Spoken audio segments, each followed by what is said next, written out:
He was a very powerful king until he was betrayed for someone he never expected. He thought it was the end, but he reborn in a world where magic exists. Now he is a baby and he is planning to use all his knowledge to rise to the top. Our protagonist, a man called Gray. He didn't believe that silly myth about when a person has a close encounter with death they can see the light at the end of the tunnel until he experienced it himself. He was watching the city from the top like any other day. He is a king after all. But for any odd reason he was very tired, so he went to sleep. The thing is that he never woke up again. Someone murdered him. He had no idea who might be. Could be anyone. The truth is that he has a lot of enemies, but that didn't matter right now. He was living in the real life. That famous light at the end of the tunnel. And the first thing he notices when he reaches the light is that he was being born. He was being reborn as a little baby called Arthur. His parents were those two kind people. Her mother called Alice, who in addition of being a very gentle person and good-hearted, she took the reins of her family. And his father Reynolds was a reliable and charismatic man, but a little childish from time to time. Our protagonist was thankful for being born in a very lovely family, but at the same time he just went through a suffering that he wouldn't wish to even his enemies. Not being able to control his limbs freely, not being able to control his toxic wastes, and having a weak body that couldn't even take a scratch. Before we continue, I want to make clear that our protagonist's past name is Gray, but in this new life his name is Arthur, so we will name him Arthur from now on. Arthur had so many questions about where he was born, but he knew that these people speak the same language as he does. It was something, but the weird thing is that they all were wearing armor. They carried weapons and buildings seemed to be pretty ancient. All that made him think that he was born sometime in the past. But his theory falls completely when he sees his mother healing her wounds using magic. That's right, he was born in Otherworld, a world where magic exists. In his past life he was a powerful king, led armies, won wars, and even defeated every country's representatives in 1-versus-1 duels. But nonetheless he never was so proud about himself as he was now.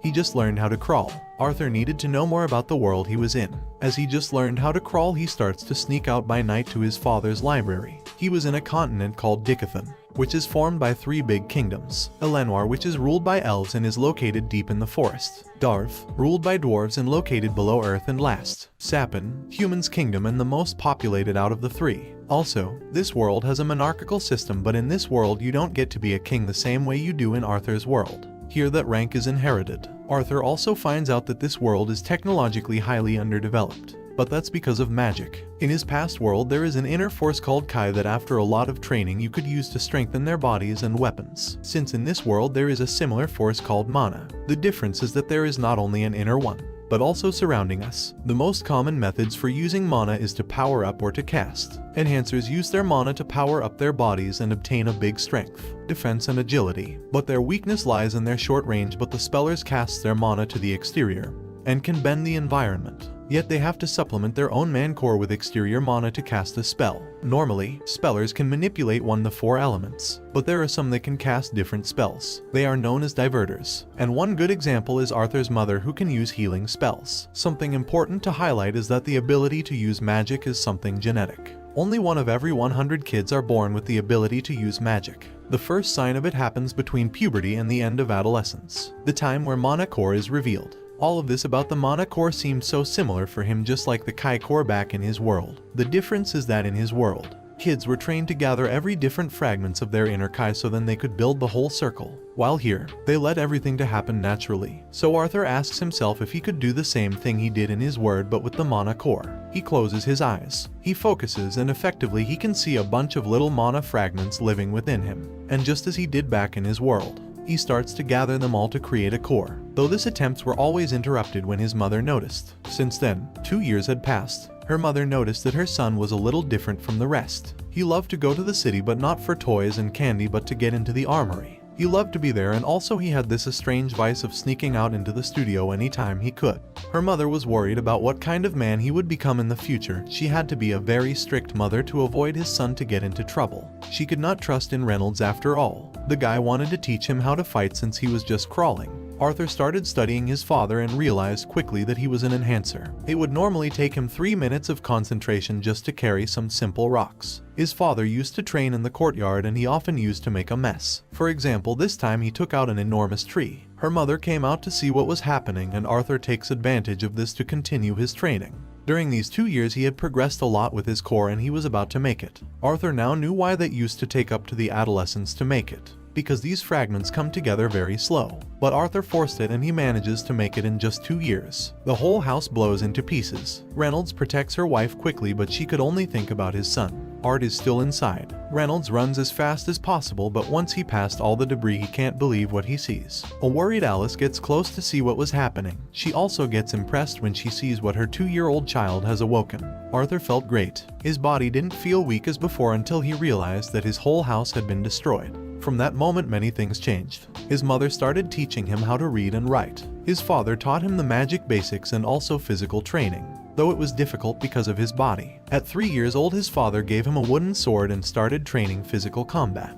He had to train every day and he couldn't do what he wanted until he finished his sessions. And what he wanted to do wasn't playing video games or read manga, but to keep studying. The level of strength in this world is measured by the mana core's color. It starts being black because of the blood and other impurities mixed when the core is just formed, but as impurities gets filtered, the core becomes more pure. The order is the following: black, red, orange, yellow, silver, and the strongest of all, white. Every color has 3 phases: dark, solid, and clear. That is to say, to advance from red to orange, the person must go through dark red, solid red, and clear red. And their son was an exceptional prodigy, and his father thought that he was limiting his potential by teaching him alone instead of taking him to the right mentor. So he tells his wife that it is time to send him to the big city of Xyrus. Alice completely disagreed with that because his son was only 4 years old and she wasn't planning on send him alone to another city, until Arthur gives them an idea to just move out together. They thought that how couldn't they think about that before? So now everything was solved. They decided to leave the next day since their old friends, the Twin Horns, would travel to Xyrus as well. Finally, Arthur could get out from that little and calm town. The next day, a proud Reynolds introduced his lovely son to his friends: Adam Cringe, an enhancer specialized in the use of spears; Angela Rosa, a spellcaster specialized in wind magic; Durden Walker, a giant spellcaster specialized in earth magic; Jasmine Flamesworth, that besides being just like Akame, she is an enhancer specialized in the use of double daggers; last but not least, Helen Shard, an enhancer specialized in magic archery. So now the journey begins. The road to Xyrus City is long and dangerous. That's why it is prudent to travel with company. During nights, the boys protect themselves from wild animals and at the same time they hunt them to eat. Helen was curious about Arthur, so she starts talking to him, being amazed by his great achievements at his short age. Adam seems to be jealous and asks Reynolds to train a bit with his child. He says yes, but to be careful. Now poor Arthur is kidnapped. Arthur tries to tell to his father to get him out of there with his eyes, but his father didn't even notice. So given the situation, he has no choice but to fight. So using his past knowledge, he gets into combat position and immediately attacks the redheaded.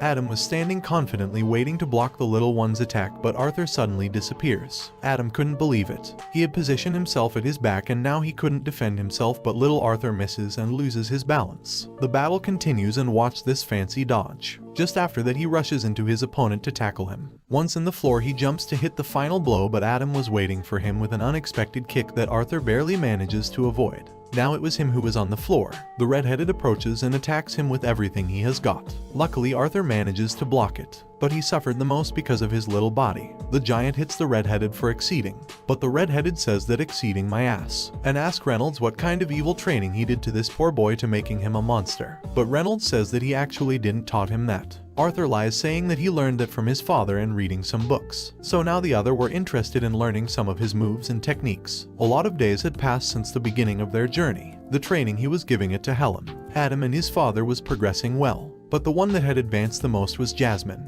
She had learned some Arthur's techniques. She even unexpectedly learned his particular way of running, and with that, the relationship between Arthur and Jasmine was getting stronger. She even gave him a birthday present. Yes, Arthur's birthday was during the journey. While on their way, Arthur was being stalked by Jasmine, who wanted to suck up all of his knowledge. Some bandits attacks them. Anglia protects the carriage with her wind magic, and now everyone being mad, they prepare to attack. The problem is that they were completely surrounded. There were some bandits that planned to steal everything they had and to kidnap the women and children to sell them. Arthur was so mad, but her mother doesn't let him out since he is just a baby. On the other hand, his father starts to beat up bandits like if it was a sport, although he almost loses it, but Helen saves him in last minute. Jasmine and Adam doesn't fall behind. They were pulverizing all those madmen, but Jasmine faces a hard opponent. It was a mage who fought with a whip. Being a dagger user, the reach difference was against her. Arthur was thinking about a way to help her when suddenly his father was hurt by the bandits' leader. Arthur hurries his mother to go and heal him, but weirdly she couldn't use her powers as she used to. Reynolds says don't worry, those wounds were not mortal. He even says to his son that once her mother finished her spell he should protect her and escape since he had enough strength to beat the bandits' leader, but he couldn't do it if he had to worry about both of them. Arthur refused to escape and tell his father that he can fight and he knows it, so he would be staying and supporting them, and his father says that the reason why he wants him to protect her is because she is pregnant. Now he understood his behavior during the whole journey and he now accepts his mission without a doubt. The enemy realizes that Alice was a healer, so their boss orders that she must not escape. Arthur starts running with his mother. One of the bandits jumps over her, but Adam stops him so they could keep moving. An archer shots them from the distance, but Arthur manages to stop the arrow, losing his sword in the process. The archer couldn't believe what he saw, a kind stopping his attack. But Helen manages to take him with an arrow and Arthur and his mother keeps running. But Arthur notices something strange. The bandits were supposed to have 4 mages, but he could only see there of them. Where was the last one? And now at the top of the mountain he sees a water bender. This sucker cast a spell on them. He could stop the attack if he used mana, but her mother would not be fast enough to make it, so Arthur makes a decision to sacrifice himself to save her. But one sure thing is that he wouldn't fall alone. So before being hit he ties up a strand of mana into his knife, and incredibly he manages to get the spellcaster who attacked them. The bastard tries to grab to a rock to avoid falling, but he couldn't. The giant tries to save Arthur with his magic rock, but he couldn't reach them. Arthur was happy because he knew that everyone else would be fine, but he can't help feeling bad because he really wanted to be an older brother. And while he was falling we can see a bit from his past life. His old world was a world filled with problems. Low birth rate and resources were limited. Wars were replaced by grief and armies for kings. Gray was a king, but in truth, the ones who ruled were the council members. They were the ones who managed the country, both in politics and economy. Arthur had enough of that, and one day he decided to leave the throne. He dedicated all of his life in becoming the strongest. But why? At the end of the day he still was an orphan who lost everything he loved, and if he had the opportunity he would give it all to go back to his sperm and to be with everyone again. But it was impossible. This was the end. Or maybe not, since for any odd reason Arthur managed to survive. The bandit wasn't so lucky. The problem is that he was injured and had no idea where he was. With little strength he managed to eat a bit and to drink some water. He closes his eyes and he goes to rest. When he wakes up he was feeling better and he can stand up on his feet. He grabs the things that still works, and looking back at what happened he couldn't believe that he survived a fall like that. He didn't know how much time had passed nor where he was, but the only thing he could do was to keep going. On his way he hears a voice that was happy to see him awake and asked him if he was alright. There was nothing and nobody near who could be talking. The only thing lying there was the bandit's body, so he got scared and tries to check on him to see if he is still alive. Arthur is relieved, but Arthur realizes that this voice was still unknown, so he guards up. Ask who was there and if that someone was the one who saved him. The voice says yes, that she saved him, but if he wanted to know who she was, he had to find out once he arrived home. Arthur asks why should he obey, and the voice says that she is the only one who could take him home. So Arthur's attitude changes and starts to talk to the voice more respectfully. The voice liked that new attitude, so she shows him the way. Now that he knew where to go, he starts moving immediately since the woods is a safer place when there is light. On his way Arthur starts asking to himself what kind of magic she could use to save him. Also, who could she know where they were going to land, and why did she only save him? The more he thought about it the more questions he had. On his way, Arthur finds a river and he can't help but to enjoy it a bit. The voice says he is reckless for doing that. Arthur immediately covers his parts, but the voice says that he shouldn't worry. There wasn't much to see anyways. Arthur's pride was hurt, but a king should always be calm and still. He finally reached the right place. The voice welcomes him. Arthur, confused, said hello to the giant mountain, and the voice says that it would be interesting, but she was not that bunch of rocks. Arthur entered the cave, and after falling he finally meets his savior. She was intimidating. She was a Pekka's. She starts to get close to him. Arthur can't help to be scared and he starts to get back, but she really wanted to heal him. Then she says that she would create a dimensional portal strong enough to send him home. It would take a long time, but meanwhile he could eat from the plants and spices she had inside. Her appearance was horrific, but the truth is that she was kind. Arthur asks her name. Her name is Sylvia, and now he can't stop asking her questions, which she answers gladly. Where were they? They were in a little zone between the clearing of beasts and the forest. Nobody knows that zone because she has been protecting it. Why is she alone? She was alone because she didn't have anyone to be with. She had many enemies looking for her, and in her last fight they injured her pretty bad while she was escaping, and lastly she answers why she saved him. To be honest, she didn't even know. Maybe because she was moved by his sacrifice and bravery, or simply because she felt alone. Now she retires and goes to heal her wounds so she could start working on the portal tomorrow. But before she goes she told him that his family and friends were safe. He shouldn't be worried. With time their relationship grew stronger. When Sylvia wasn't working on the portal they would eat. play, or they just talked. Maybe she looked like the devil himself, but she was kind and gentile. But she also reprimanded him when he was wrong, just like a mother does. Like this one time when Arthur showed his hate for those bandits and how much he wanted to kill them. Sylvia hit him, but she says that he is right. They deserve to die, but he should not let hatred and vengeance thoughts dominate his mind because it will ruin his life. The hours became days and the days became weeks. Sylvia's wound seemed to be worse with time, but she tell him not to worry, that it was normal, that normally her wound would get infected but nothing to be worried about. She was wondering about his core because normally humans grow theirs at 12 or 13. So why? A proud Arthur says that he is a genius, and then Sylvia says that maybe he could learn from this. It was about absorbing mana while moving, even if he is very good at fighting.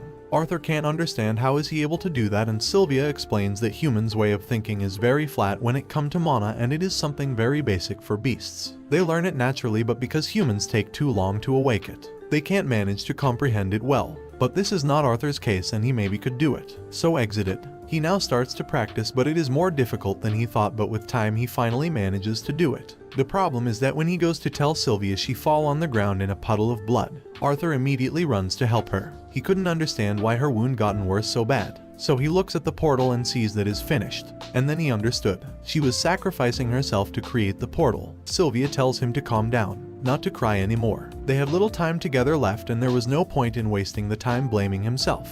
But Arthur says how not to. She was dying just to help him. She says that in fact he is doing her a favor. Now she could leave that cave faster, and Sylvia shows her real form. She was a dragon. Arthur was speechless, and even though he had a lot of questions, there was no time. Sylvia had to use her real form to complete the portal. But now that she had showed her form, they would come for her. Arthur couldn't understand anything, but she get out what it seems to be an egg and gives it to him along with a feather that should hide his aura. Then she touches his chest and some marks appears in his hands. Sylvia says that with this, everything will be revealed at the right moment. The portal was ready. She didn't have the time to make it directly to his home, but he should be able to arrive to a place with humans nearby. Suddenly debris starts to fall down and a dark voice is heard. Someone had appeared to take Sylvia. It was another Pekka. Then Sylvia casted a spell that seemed to stop time, and she apologizes to Arthur because the truth is that she prolonged the time when making the portal just to spend more time with him, and as a last favor she asked him to call her grandma. And between tears he says to forget that she has to take advantage since the time was stopped to escape from there. He didn't care about the past, but Sylvia says that she can't do that and pushes him to the portal. And while getting away and seeing Sylvia getting far from him, Arthur calls her grandma and she happy thanks him for everything.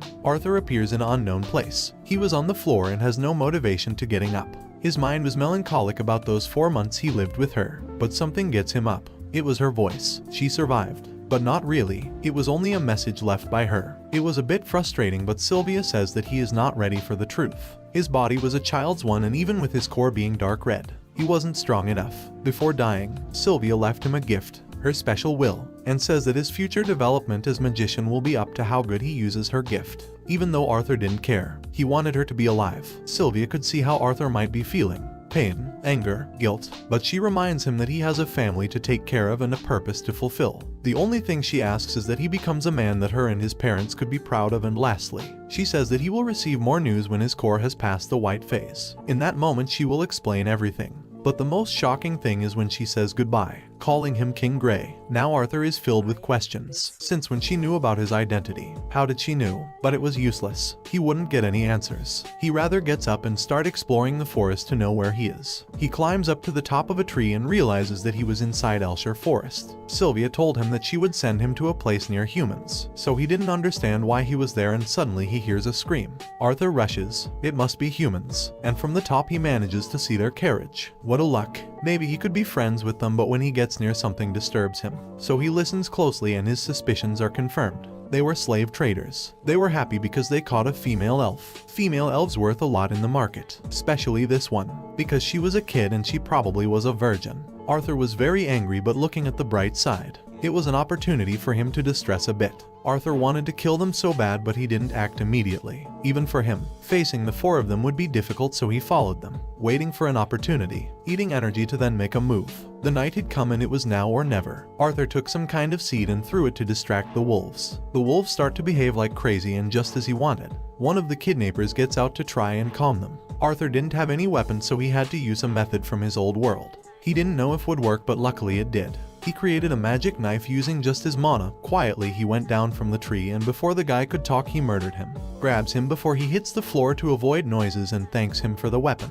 Now the wolves are taking care of the body. The guy took a lot of time to return, so one of the other kidnappers goes out to see what happened. When he sees that scene he can't help being in shock. But Arthur appears before he could say anything. Fighting with that body was exhausting, but he must finish with the others while they were sleeping, but the elf brings down his plan when she starts screaming for help. The other two guys left wakes up and they start looking for their friends. One of them sees Arthur and rushes into him. But Arthur was more powerful, so he left him out of combat easily. The guy screams out of pain, alerting the last of them. The guy warns him, saying that the boy was a magician, but instead of being scared, the bastard gets happy. A magician boy is very rare and he might get more money with him than the girl. So he shows him that he is also a magician and please avoid being hurt. In a blink of an eye he gets behind Arthur, but he dodges him. The guy rushes again, but Arthur breaks his hips with a rock. He also threw the knife, but the bastard grabbed it like it was nothing. He was fast. Our protagonist manages to defend himself, but he still hit him with a kick and the guy grabs it. He just grabbed his gold mine, but Arthur came up with something in mind. To condense his mana and create a sword. It was pretty similar to wine magic. Maybe fire magic could be condensed as well. So he tries and manages to create a strong explosion. Now the guy was really furious. He didn't care about selling him. He was going to kill him. But before he could start talking, Arthur beats the shit out of him. The last bastard begs him for forgiveness, but Arthur has no mercy for people like them. It was difficult, but he finally did it. Now he goes to the child and with a smile in his face he frees her, even though he carries her blindfolded all the way. He didn't want a child to see all that terrible scene. After a long walk they reach a safe place and Arthur removes her blindfold. The girl is moved and she thanks him for everything. Arthur says that he needs to get back home and that the bad guys wouldn't chase her anymore. It is supposed that elves are safe in that forest, but the girl says that that's not the case. That beast always scares them. Arthur gives up and he ends up agreeing to accompany the girl, and he didn't even know where she lived. Arthur leaves her alone for a moment while he is searching for supply for their journey. He gets back to the bandit's carriage and takes everything that might be useful. He doesn't know how much they will be traveling, so the more he carries the better. The carriage was ruined, so they couldn't use it. And mounting the wolves wasn't a viable option, so he frees them. Arthur found some clothes for the girl and he gives it to her, and together they start walking the direction she marked. They got to know each other more while walking. Her name was Tesha Iralif, a smiling, curious, kind, but above all a crybaby girl. During all night Arthur tells her to go to sleep while he keeps watching, but he really wanted a minute alone to find out the will thing Sylvia talked about. But the child wanted him to sleep with her. She said that she would never share bed with a boy, but she promises not to say anything. Arthur tell her not to worry, that he was okay, but she insists that the beasts would be attracted by a kid alone. She says that it was for his own safety, but the truth is that she was scared. And now that he was there she could finally get some rest. They went their way for a few days, and even though going back to his family was something that worried him, what bothered Arthur the most during his journey were the strong and sudden pains going through his mana core. But he tried to hide them from Tesha so she wouldn't worry. They would sleep together, walk together, hunt together, even though she didn't want to. But little by little the elf seemed to know more and more the place. They were near, but their journey kept being delayed because his body couldn't hold up the constant rhythm. Tesha mustered the courage and finally asked Arthur that after all they've been through, now she could call her art as his family did.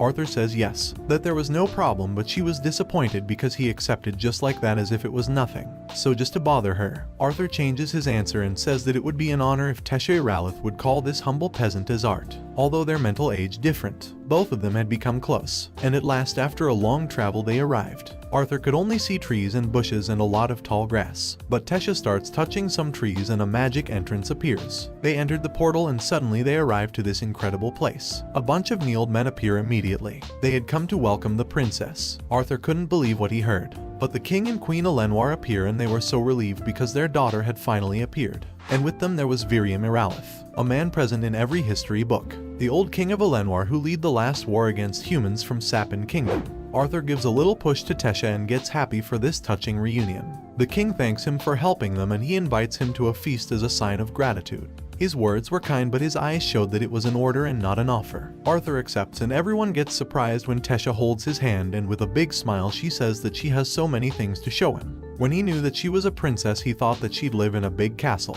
But the truth was so much more than he thought. The queen asks her servants to make their guest comfortable, but Arthur refuses. First of all, he wanted to explain what happened so they could take him seriously, and not just like a child. He politely introduces himself and then he proceeds to explain everything. even though he doesn't tell all the truth. He tells that he was with his family and they had to go separated because of some bandits. The king got furious when he knows that some slave traders were guilty of all that. It was about some miserable humans. I should have known, he says. But Arthur says that trafficking is a way of life, not a whole race. The soldiers get their weapons ready, but the old king stops them, and now he asks, how is it possible that a kid could rescue her? Did he negotiate with them? Did he ask for mercy? But Arthur says no. Even though he is just a kid, he also is a magician. So he got rid of them and rescued her. One of the soldiers gets angry for hearing those lies, but the old king puts him in his place with just a stare. Arthur says that he doesn't care if they believe him or not. The princess was safe and sound, and now the only thing he wanted is to go back to his family. Tesha didn't want him to go, but Arthur explains that because of the history between their kingdoms, a human should not stay for long, and his priority was to know if his family was okay. The king says that it doesn't matter what happened in the past. The truth is that he rescued her daughter and he even bothered to get her there, so he deserved a reward. But unfortunately, the portal that leads to the human kingdom can be used once every 7 years during the Three Races Summit, and it was still 5 years out until reopens. Yet they had no trouble sending a group of guards to escort him home safe and sound. He would have his escort ready for tomorrow, so for now he asks him to get comfortable and rest. So Arthur goes and take a pleasant shower. But everything goes wrong again when those pains got back. Tessa also appears in his room and she greets him with a header. He had treated her family so coldly, and also he was leaving so soon. She didn't want him to go. He is her first friend and she was about to cry, but Arthur cheers her up and asks her to show him the castle. Tesha takes him to her favorite place. It was beautiful, but suddenly a knife is thrown to the princess. Arthur catches it in the air, realized where the attack came from, and uses the knife against him. It was Tesha's grandfather. Arthur asks why the hell did he want to kill his own granddaughter, but later he realizes that it was a fake knife. He was only testing him. His use of mana was mediocre, but he had good senses and reflexes. Now the grandfather could see how he managed to defeat those slave traders. Tesha asks her grandpa not to bother him, but Mr. Virium says that it's been a long time since he knew someone interesting. So he gave the boy a wooden sword and asked him to show him what he has got. Arthur immediately swung his sword into his neck, but he just managed to hit a residual image. Even with that, this little boy was frightening. Arthur rushes again, but he manages to strike another residual image. The grandpa gets behind him and hit him on the back. Arthur manages to protect himself and gets out just in time to avoid another attack. He is hit in the air with a poke. Art goes flying, but he grabs his sword again and he uses fire magic again. See get close, but Virium takes his sword out again. It was his chance. The old man attacks and Arthur takes advantage to get over him. Then he twists amazingly in the air, and though the attack wasn't powerful, he manages to hit him. The grandpa couldn't believe that he actually hit him. That happened for being arrogant. He wanted a second round, but Tesha says that he already intimidated him enough. She also says that he should be a little softer, but the old man says that if otherwise, the intimidated one would have been him. Arthur feels flattered by his thoughts, and now the grandpa asks him to become his disciple. Arthur is shocked by that petition, but he says that it could not be possible. Can't a human live in the elf kingdom? Virinium says that while under his arm, nobody would dare to kick him out. He should be aware that he was better than many other kids, even adults, but he need to understand that he could teach him things that not even the best human magicians could. Even with that, Arthur refuses. The only thing he wanted was to be reunited with his family and let them know that he was fine. But then Virium proposes something. If there was a way to communicate with them and make them know that he was okay, would he accept? Arthur didn't get the chance to answer when the grandpa sends his granddaughter to sleep, and he confesses that he felt something during their combat.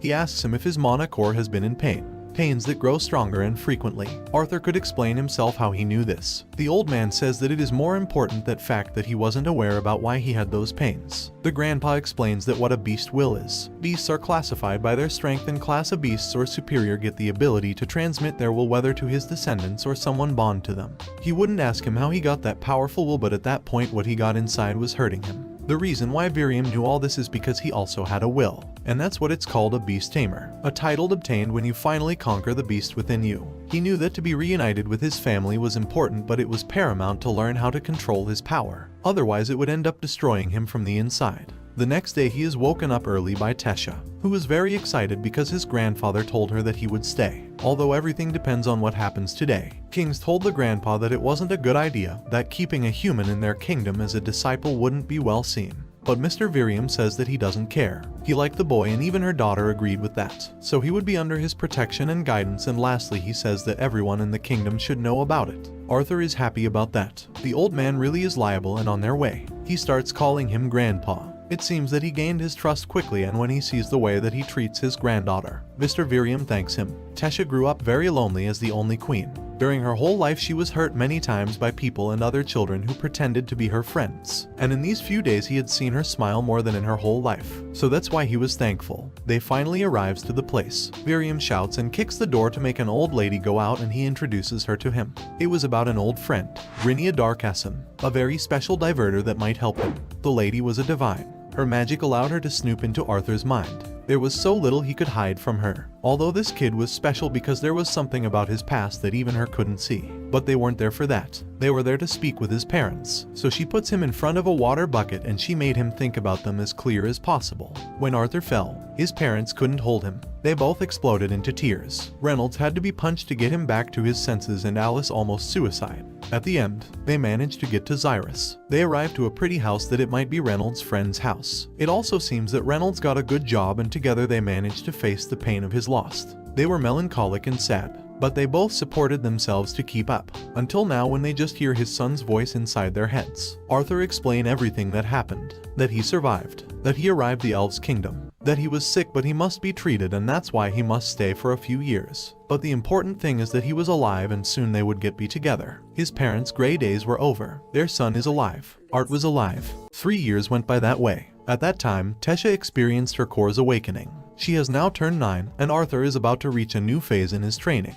But suddenly, he emits a lot of mana, setting off an explosion and ending up unconscious. So he then had to explain to Virian that it was a dragon who gave him his will, learning thereby that dragons are uncommon beasts, and the most powerful ones. But that wasn't the only news that he received. In 4 months, he'll be able to go home, and if that wasn't enough, the object belonging to Sylvia that he had left behind breaks. Carefully, Arthur gets close in order to see what has happened. Suddenly, a small eye is seen through a gap in the egg. Arthur never imagined that it was an egg. After breaking entirely, a small dark dragon comes out and bites Arthur. But instead of being left with a bite, a small symbol appears. Suddenly, he starts to hear a voice inside his head. It's the small dragon. Still confused about what is happening, he decides to call her Sylvie in her mother's memory. Arthur falls into a deep sleep. Suddenly, a shout wakes him up. It's Tesha. While they go to continue their training, the old Virian is left startled. He then tells him that beings like Sylvie only hatch in front of their family members, and he warns him that when he returns home, he must keep her safe. Then, they continue on to the final stage of their training.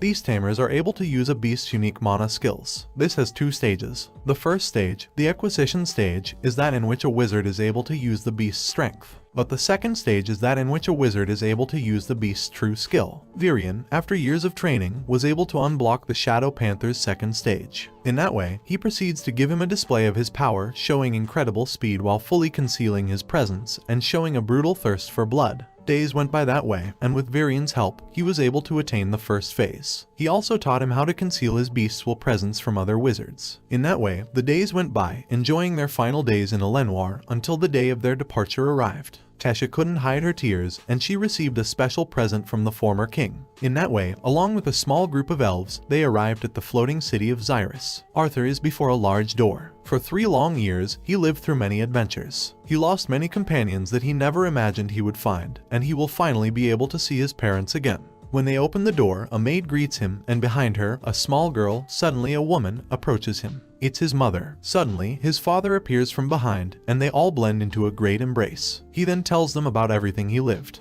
He gives them a vague explanation of how he survived the fall, and the reason why he had to stay at Elenoir, all without mentioning the great dragon, and telling them that the small animal that he has next to him is a simple mana beast. Feeling a little bad about that, he then greets the little girl, Elinor, his sister. Time may pass, but people don't change. His father boasts in front of him that he is reaching a new phase in his mana circle. But he's left stunned when Arthur tells him that he's very close to catching up to him, so he challenges him to a duel to see how much he has advanced. At that point, the house's owners, who are his parents' friends, also arrive, Vincent and Tabhida. With them is their daughter, Lilia. They all go out to the garden. There, both of them get ready. The first attacks were meant to test each other without using magic, although his father admits that he took him by surprise. But from now on, he will get serious about it. His father, who did not have a good training, took years to get where he is now and be finally able to turn his mana to fire, developing thereby explosive fists. On the other hand, Arthur had many advantages from the time he was born into this new world.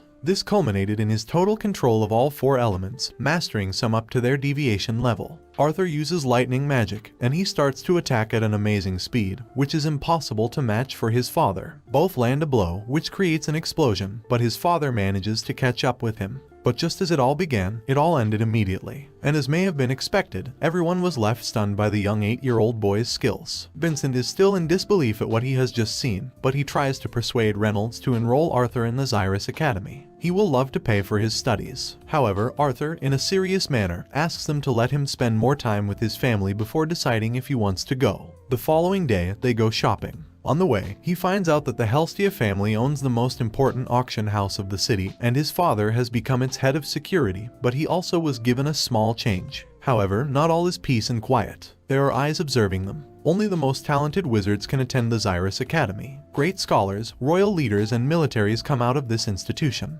It's unmatched by any other magic academy on the continent, and Headmaster Goodsky is at its head. Thanks to Vincent's connections with the academy, he persuaded the headmaster to evaluate Arthur personally, without mentioning his abilities to her. So they go out to the house's garden, where they start the test. While he was entering with Virion, his previous world's martial arts were manifested as elements in this new world. They only had to adapt a little bit. Arthur throws some loops at Goodsky, but she uses wind magic to return his own attack, so Arthur heads towards her using wind magic. But when he thinks he has crossed her defense, he is expelled violently. When he stops, and he starts to do another attack, Goodsky creates some small tornadoes. She is impressed when she sees that Arthur goes through all of them.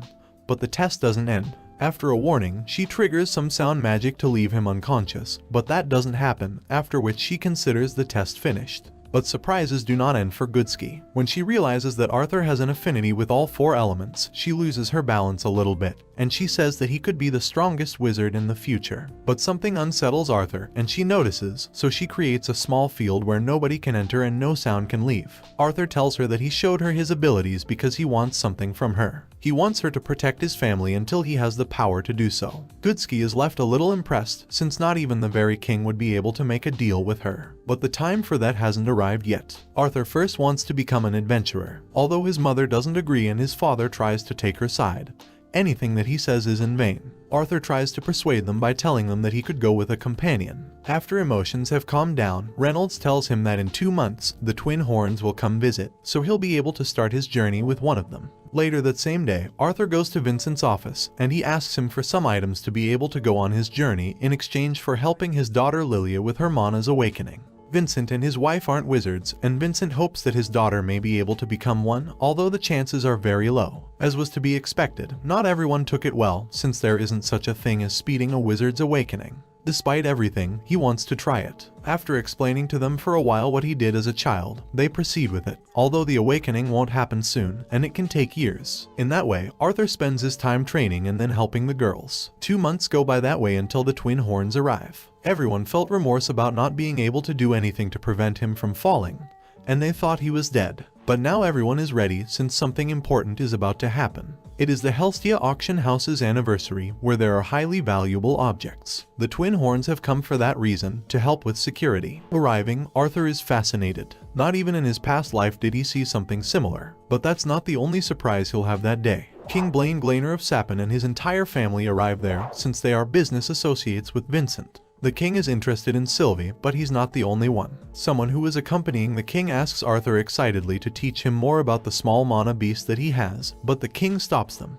The great auction starts. In it, great valuable items of great power are seen, even some class of mana beast cores. The king himself bids on some objects. Vincent tells Arthur that if anything interests him, he can ask for it. After a while, Arthur notices Sylvie's absence, and he starts to search for her. But the royal family's wizard is about to catch her. Arthur manages to get her to escape, but at that moment, the man threatens him, telling him that Sylvie will be his. Arthur lets a great pressure and a brutal thirst for blood out, which leaves everyone startled, leaving the royal wizard on the floor. But fortunately, no one knows who did it. Coincidentally, they captured a thief who is blamed for it.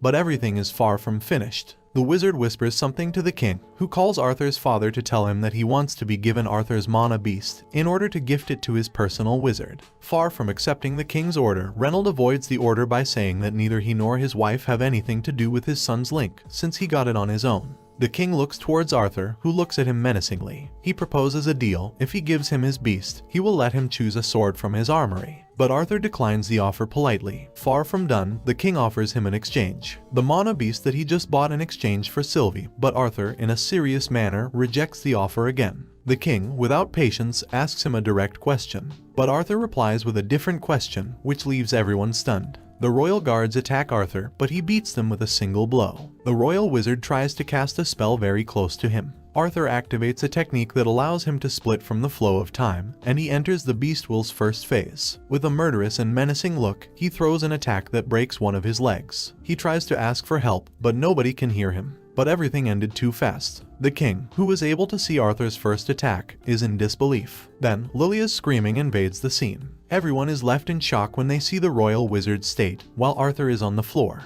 8 hours went by before he woke up. A representative of the king's is waiting for him. He offered him some gold coins for them to forget what happened. He then receives an explanation. The soldiers themselves interrupted the wizard's attack, which made his leg break. In that way, the incident never took place. On the next day, they decide who will accompany Arthur on his adventurer journey. It will be Jasmine. Only one thing is left to do, find a proper sword for him. Thus, they head again to the auction house, where the Helstia were waiting for him. After spending hours looking for something suitable for him, his hopes were lost. But Sylvie finds something, a sword that it was impossible for her to unsheathe. She tried all sorts of magic, but it was impossible for her. Suddenly, she got an idea, so she went into the first beast tamer phase, and she finally unsheathed the sword. On the next day, it is Arthur's birthday. There is time to laugh and cry. They have a good time, and it will be the last one for a long while. When he became king in his past life, he was alone. He lost his family, and he had to fight alone in that world. But now he has a family, and he must become stronger for them to be able to protect them. He then receives some gifts that will be of great use to him in the future, until the day of his departure arrives. It was hard for everyone to let him go.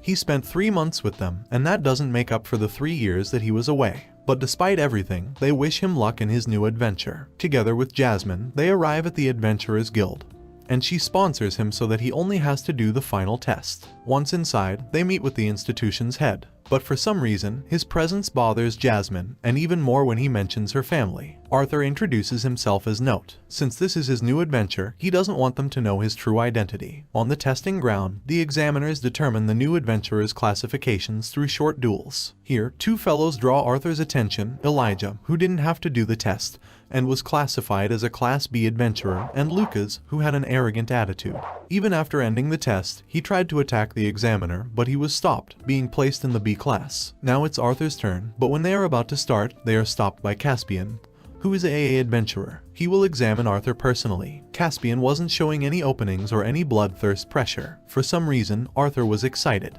They start with some very fast attacks. Soon, Arthur realizes that he's at a disadvantage in his first real fight only with swords. He's much smaller than when he had his first fight in his previous world, and his muscles aren't well developed enough to fight a veteran with his mana-reinforced body. Caspian decides to get serious, and he triggers his wind magic and starts to shoot wind bullets. Arthur felt how his body told him to go out running, but after getting used to his attacks, he decides to get close and counterattack with fire magic. The battle becomes more intense each time, and it has stopped being a test. Soon, Caspian starts feeling nervous, and he starts intensifying his attacks. He creates a wind gust, increasing his bullet's speed. But Arthur doesn't lag behind. When Caspian thought he was going to lose, he unleashes a lot of mana and wind gusts. But when Arthur was getting ready to use his other skills, Caspian decides to stop. He tells him that he understands why he didn't show all his skills. He wants a low classification to go unnoticed. They give him a B class. As was to be expected, everyone is stunned by what has happened,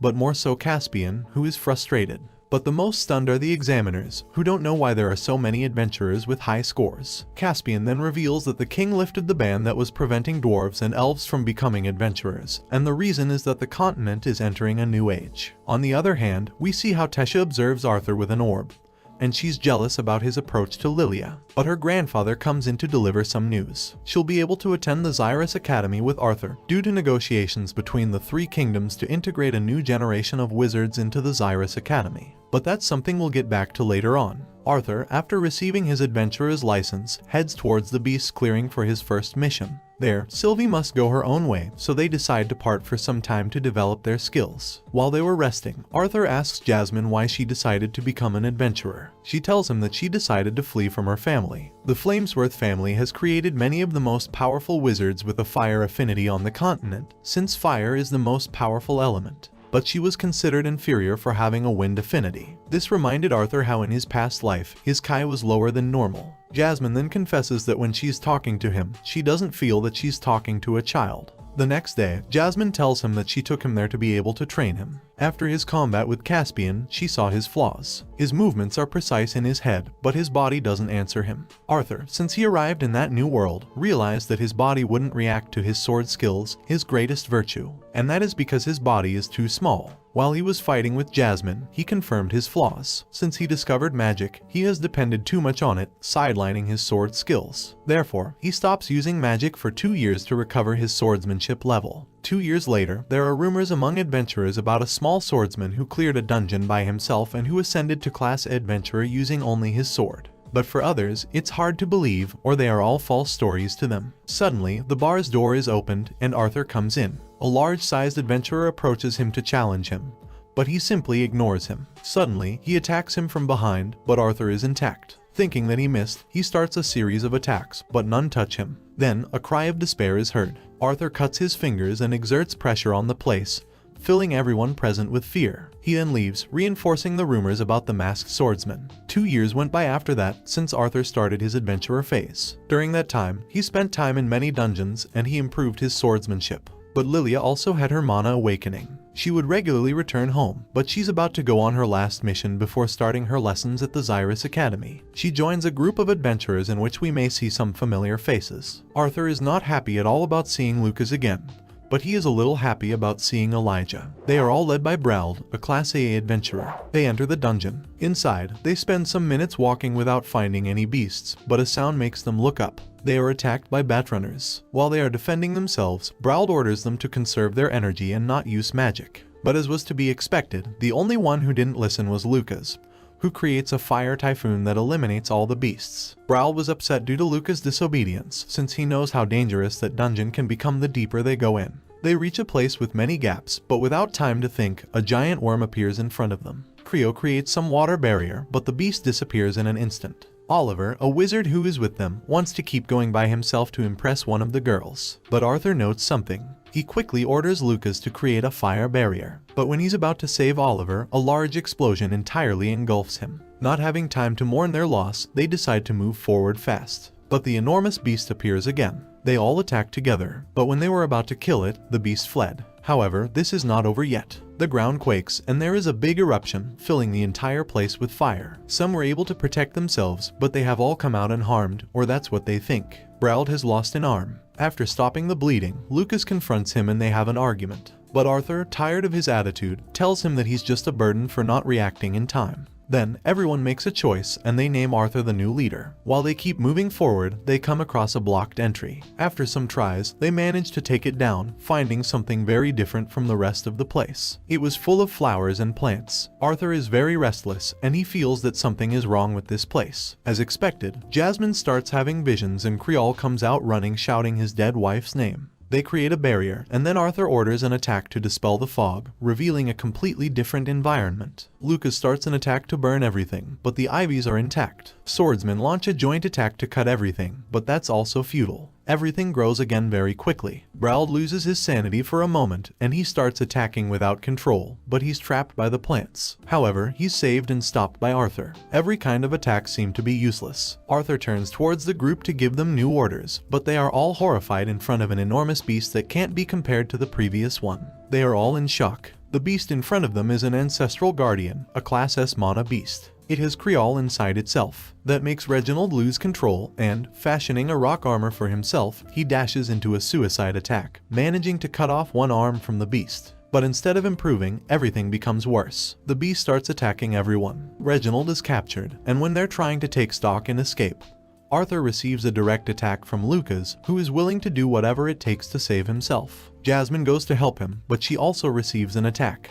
His plan is to make the beast attack them to be able to escape, and he accomplishes his goal. The beast is about to attack Elijah, but he's saved by Brauld, who again, in a fit of madness and fear, dashes on his own to attack the enormous being. Any damage that he inflicts on it is healed in an instant. Now the beast is even more furious. Arthur asks if it may be a good idea to use his secret weapon, but in his current state, that could cause him to die. With no other options, he decides to enter the second beast tamer phase. Some yellow marks appear throughout his body and his hair turns white. With a strength that intimidates the beast itself, Arthur starts to attack it. In that state, Arthur can use all of his environment's mana, and each of his attacks inflicts great damage on the mana beast. The battle turns wilder, but it's time to put an end to it. Arthur freezes the beast with his left hand, and in his right hand, he creates some black beams that destroy the beast completely, but he had to pay a high price. He's left half dead, having lost a lot of blood. With no strength left, he goes unconscious. When he wakes up, Elijah was the one who had saved him, and Jasmine is by his side, also unconscious. The damage that both have suffered is evident. A day went by since that incident. With the little strength he has to speak, he asks him to break some crystals that he has in his glove, which contain his mother's healing magic. He repeats the same with Jasmine, but he still doesn't have the strength to get up.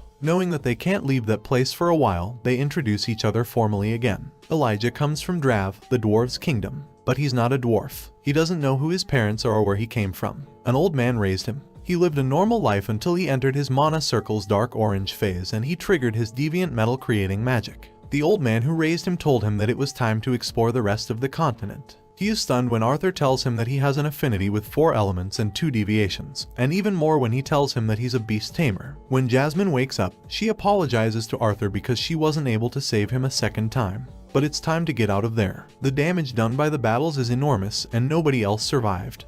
Or that's what they think. Elijah uses an earth pulsation and finds someone. It's Samantha, who is gravely wounded. They suddenly hear a thunder and another beast appears, but this one is Sylvie. She has grown a lot since the last time Arthur saw her. She was in touch with him through their mental link. Although Arthur told her not to come, she came to help them. Her presence intimidates all the beasts and they aren't attacked by any. But Samantha wakes up. Speaking with a lot of effort, she gives him her mask and a Class S beast mana core. Arthur suggests selling it and splitting the profit equally, but nobody agrees because he defeated the great beast on his own. Without being able to go further due to Samantha's state, Elijah and Jasmine go to the Adventurers Guild to ask for help. They're all safe. They were able to retrieve Braud's body, but only his. In front of an old acquaintance, the three give their statement on what they had to go through. But suddenly, Lucas comes in. Jasmine and Elijah get ready to attack him, but Arthur stops them. Taking advantage of the situation, Lucas tries to blame them for everything. But Arthur throws his sword at him, cutting his ear. Suddenly, the pressure grows heavier. Arthur heads towards him to finish him off. Lucas' guardians go on the attack, but they are quickly defeated one by one, and when he is about to attack Lucas, Bladeheart shouts at him to stop, saying, "I'm sorry, my sword slipped and I wanted it back." Arthur stops. Everyone who is present retreats and only the supervisor and Arthur are left to have a small chat. He advises him not to try to kill Lucas. The Wykes family, to which he belongs, won't stand idly by if something happens to him. Even if they don't know who he is, they will kill everyone close to him, like Jasmine or the Horn twins, the current members and the former ones. He also gives him a last warning. He must be more careful with Lucas' half-brother, who is one of the most powerful wizards. Minutes later, they conduct a trial on what happened. Lucas is only deprived of his adventurer's license. All of this is due to his family's influence. But Arthur is barred from coming close to Xyrus while Lucas attends the academy, but without having to reveal his identity. Clearly, this angers Lucas because he wanted to know his identity. But all that is arranged since Arthur asked Bladeheart not to reveal anything about him. As a last offer of help, they made him retreat through a secret door. They were waiting for him on the other side. That way, they all go home, but there's a problem. Elijah doesn't have anywhere to go, so Arthur offers to come with him to then enter the Xyrus Academy together, but he refuses at the beginning because he has neither the money nor the contacts to enter. Arthur tells him that he'll take care of that. He then asks them to go ahead, since he has something to do. Bladeheart wants to speak to him. Arthur thanks him for having made the judge help him, and he gives him a farewell gift. He throws a bag filled with gold coins at him so that he'll be able to take precautions. With this, he buys a dimensional ring to hide the sword and the beast's core. He spent 2 years adventuring, and he was about to die in the last mission. But it's time to go back to a normal life. When night falls, he finally gets home. His sister was waiting for him. His parents also come out to greet him. His mother was worried about him. Thanks to a ring which they both have, she knew that he was about to die. They all gather in the living room and the most excited one is his father, who wants him to tell him about the dungeon. Elijah and Arthur tell him about everything they went through. Their astonished faces were to be expected, but they still can't believe that he alone defeated a Class S beast. Arthur gives his father the mana beast's core so that he can absorb the remaining mana, since he wasn't able to make progress purifying his nucleus, no matter how hard he tried. As noted, his days have passed, so he decides to put away his mask, so as not to use it again. Next day, his father gives him the mana core back. But there's something weird when the mana is completely extracted. The core is delayed, but it's intact, so Arthur decides to find out what's happening. Inside the core is the Class S beast, so he tries his luck and he tries to obtain the beast's will. But Sylvie's will prevents him from doing it, and before destroying the other beast, he drops the core. He then thinks about whom he might give it to. Days go by, and Arthur trains with Elijah and he also spends time with his family. But something is about to happen. The King of Sapin will deliver some important news. While they are heading towards the city center, Arthur and Vincent take different paths. Thanks to Vincent's connections, they manage to see Gideon, the most important artisan on the continent. His knowledge is quite above that of all others, and Arthur heard that there's something he cannot do, make a ship that can sail long distances. So he decides to use his knowledge from his previous life, and he creates the blueprints for a steamboat. In this world, everything depends on magic, which has delayed its scientific progress. But there's something weird. For that reason, he decided not to include any fundamental parts in his blueprint, in order to learn why they suddenly want to create ships to sail large distances. Gideon offers a great amount of treasures for him to hand over the blueprints, and to draw his attention. They contain the core of 2 worm phoenixes and a Class S beast. Therefore, he decides to take them. But that won't be enough to persuade him, so Gideon decides to reveal the truth to him. There is proof that there is a continent beyond Dickathon. A few years back, purely by luck, an adventurer shot down an artifact that was joined to a mana beast that was capable of camouflaging. Gideon, after a year of research, discovered that the artifact is capable of filming and storing images, so they concluded that someone's been observing them for some time, which is not good news. After leaving the entire blueprints with him, they head towards the city center together with Elijah. On their way, they come across a group of young men beating another one just for being from the Drav Kingdom. Elijah decides to stop them, but they are all forbidden from using magic outside the academy, so he also starts receiving damage. This clearly angers Arthur, and he easily defeats them without having to use magic. This is so until one of them decides to use magic.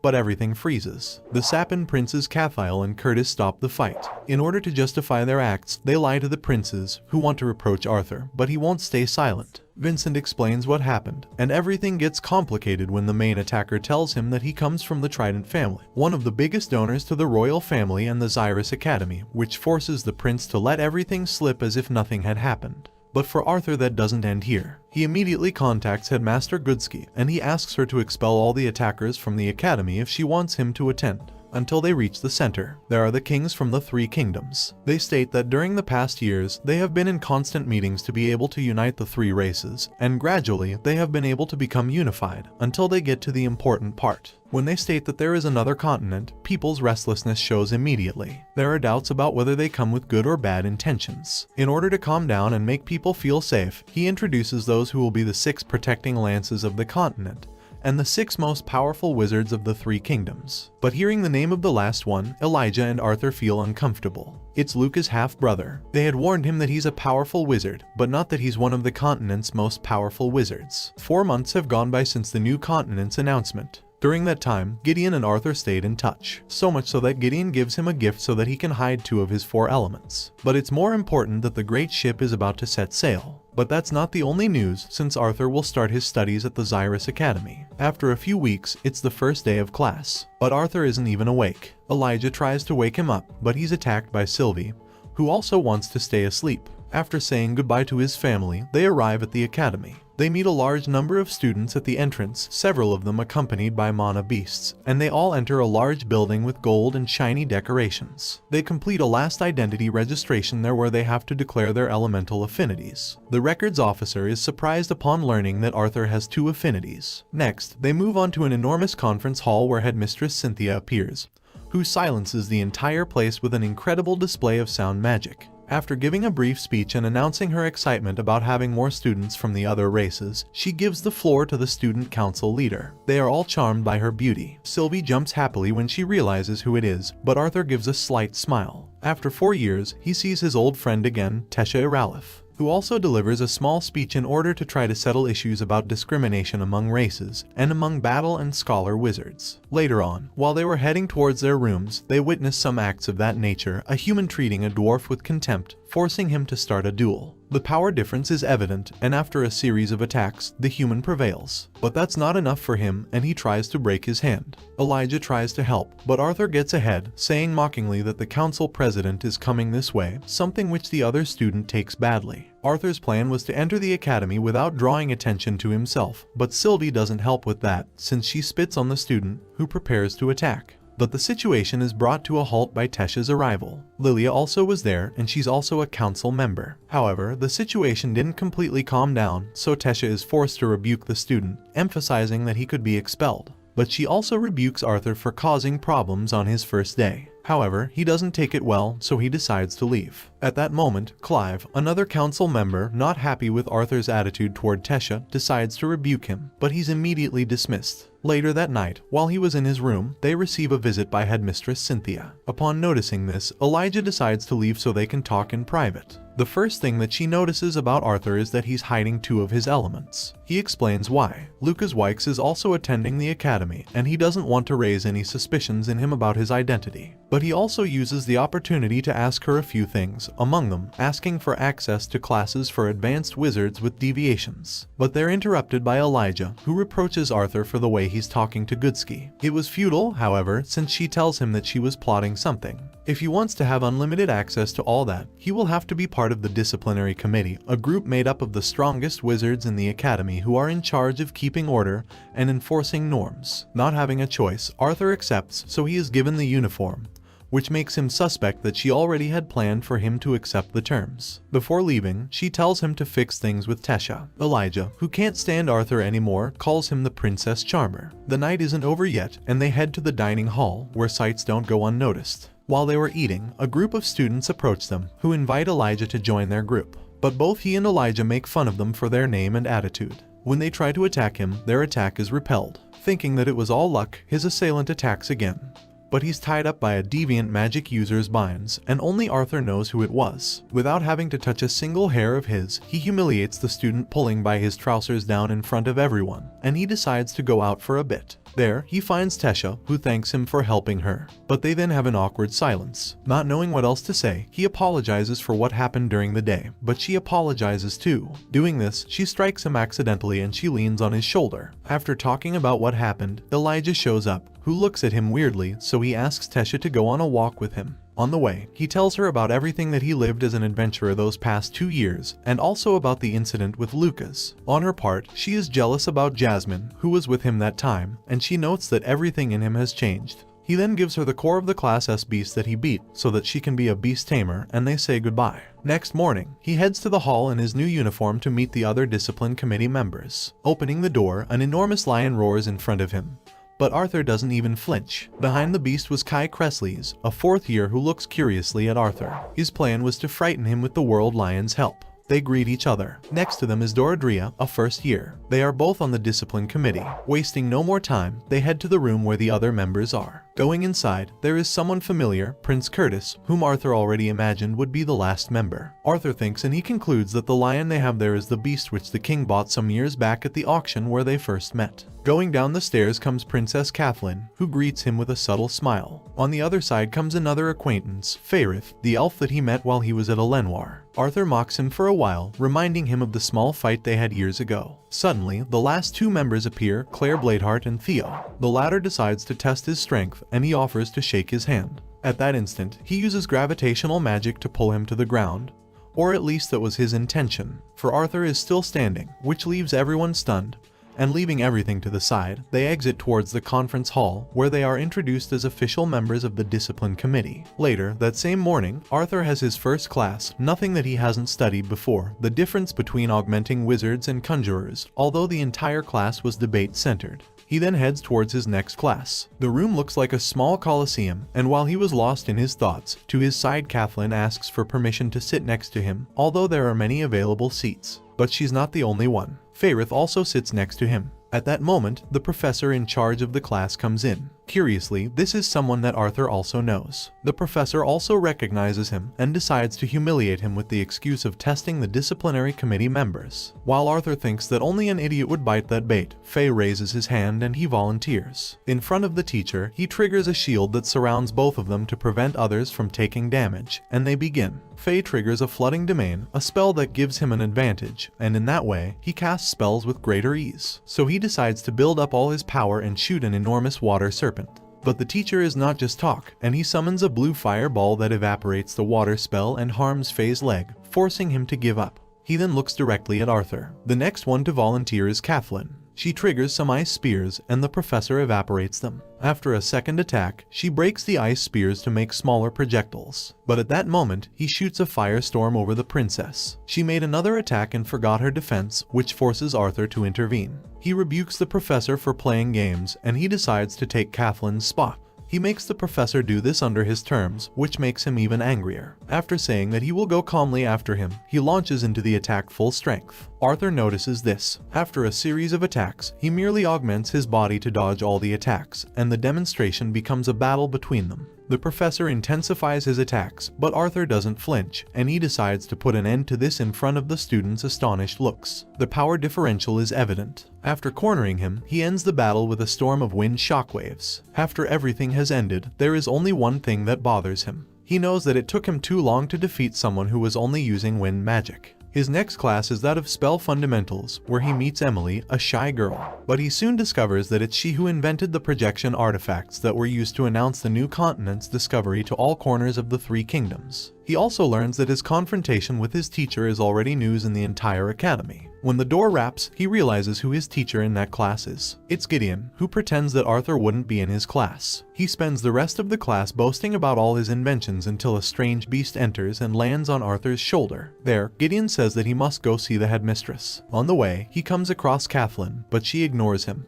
Upon entering, he meets Goodsky, who has a serious look. She invites him to take a seat. Arthur tries to explain to her what happened with the professor, but she says that she doesn't care, and she asks him if he wants to become the temporary teacher of that class. Arthur thinks that it's a joke, but he quickly thinks that Kathleen has something to do with it. Goodsky makes a joke about that, saying that she doesn't want him to steal both princesses' hearts and start a civil war. But Kathleen was the one who suggested that. Arthur says that he hasn't even finished his first day of class, and asks about what parents will think. Goodsky replies that it's her school, her rules. So after thinking about it, Arthur accepts and he leaves. While he's leaving, Goodsky and her Link observe him. The latter tells her that Sylvie's true identity is that of a dragon. Goodsky is amazed, and as a warning, she advises him not to make him his enemy, because in the future he could be the one to destroy the continent. At the beginning of his next class, he comes across Curtis and Claire. But Tesha also comes in, who upon seeing how Claire is resting her shoulder on Arthur, becomes mad and ignores him. But someone else passes by his side, someone whose sole presence makes Arthur mad.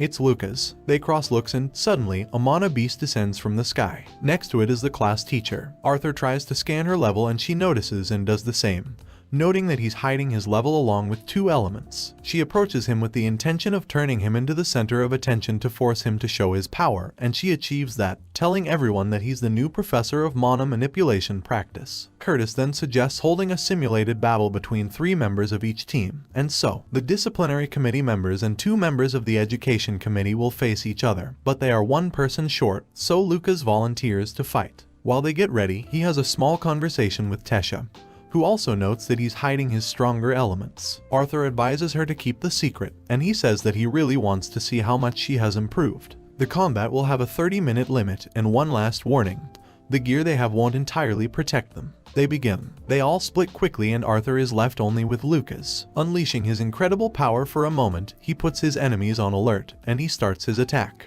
After distracting him for a moment, Lucas is able to create a great fire dome, and he throws a blast of fireballs at him. With his body reinforced with mana, Arthur dodges the attacks, but without fire and water elements, it's hard for him to keep the rhythm. And in a place with low oxygen, it's even harder for him to manipulate the wind. He reaches a conclusion. He manipulates the wind in a zone close to his body in order to put out the fire before it touches him. Although it's not entirely perfect and it uses up a lot of mana, he's doing it, and he heads towards Lucas. When he feels that he's reaching his limit, he invokes his Fire Guardian. Arthur was about to finish him off, but in his head Sylvie warns him that Tesha is in danger. During the distraction, he is attacked, and he manages to see how the professor is heading towards Tesha at great speed, so he decides to use the first beast will phase. The pain is unbearable since he doesn't have much mana left. Thanks to that power, he's able to see how Curtis has also triggered his beast's will, and he's attacking Tesha. But he's falling while he presses on his breast without any defense. He heads towards her at great speed, but not having any mana left to block the attack, he decides to take the hit while he covers Tesha. Curtis apologizes because he didn't know that Tesha had fainted,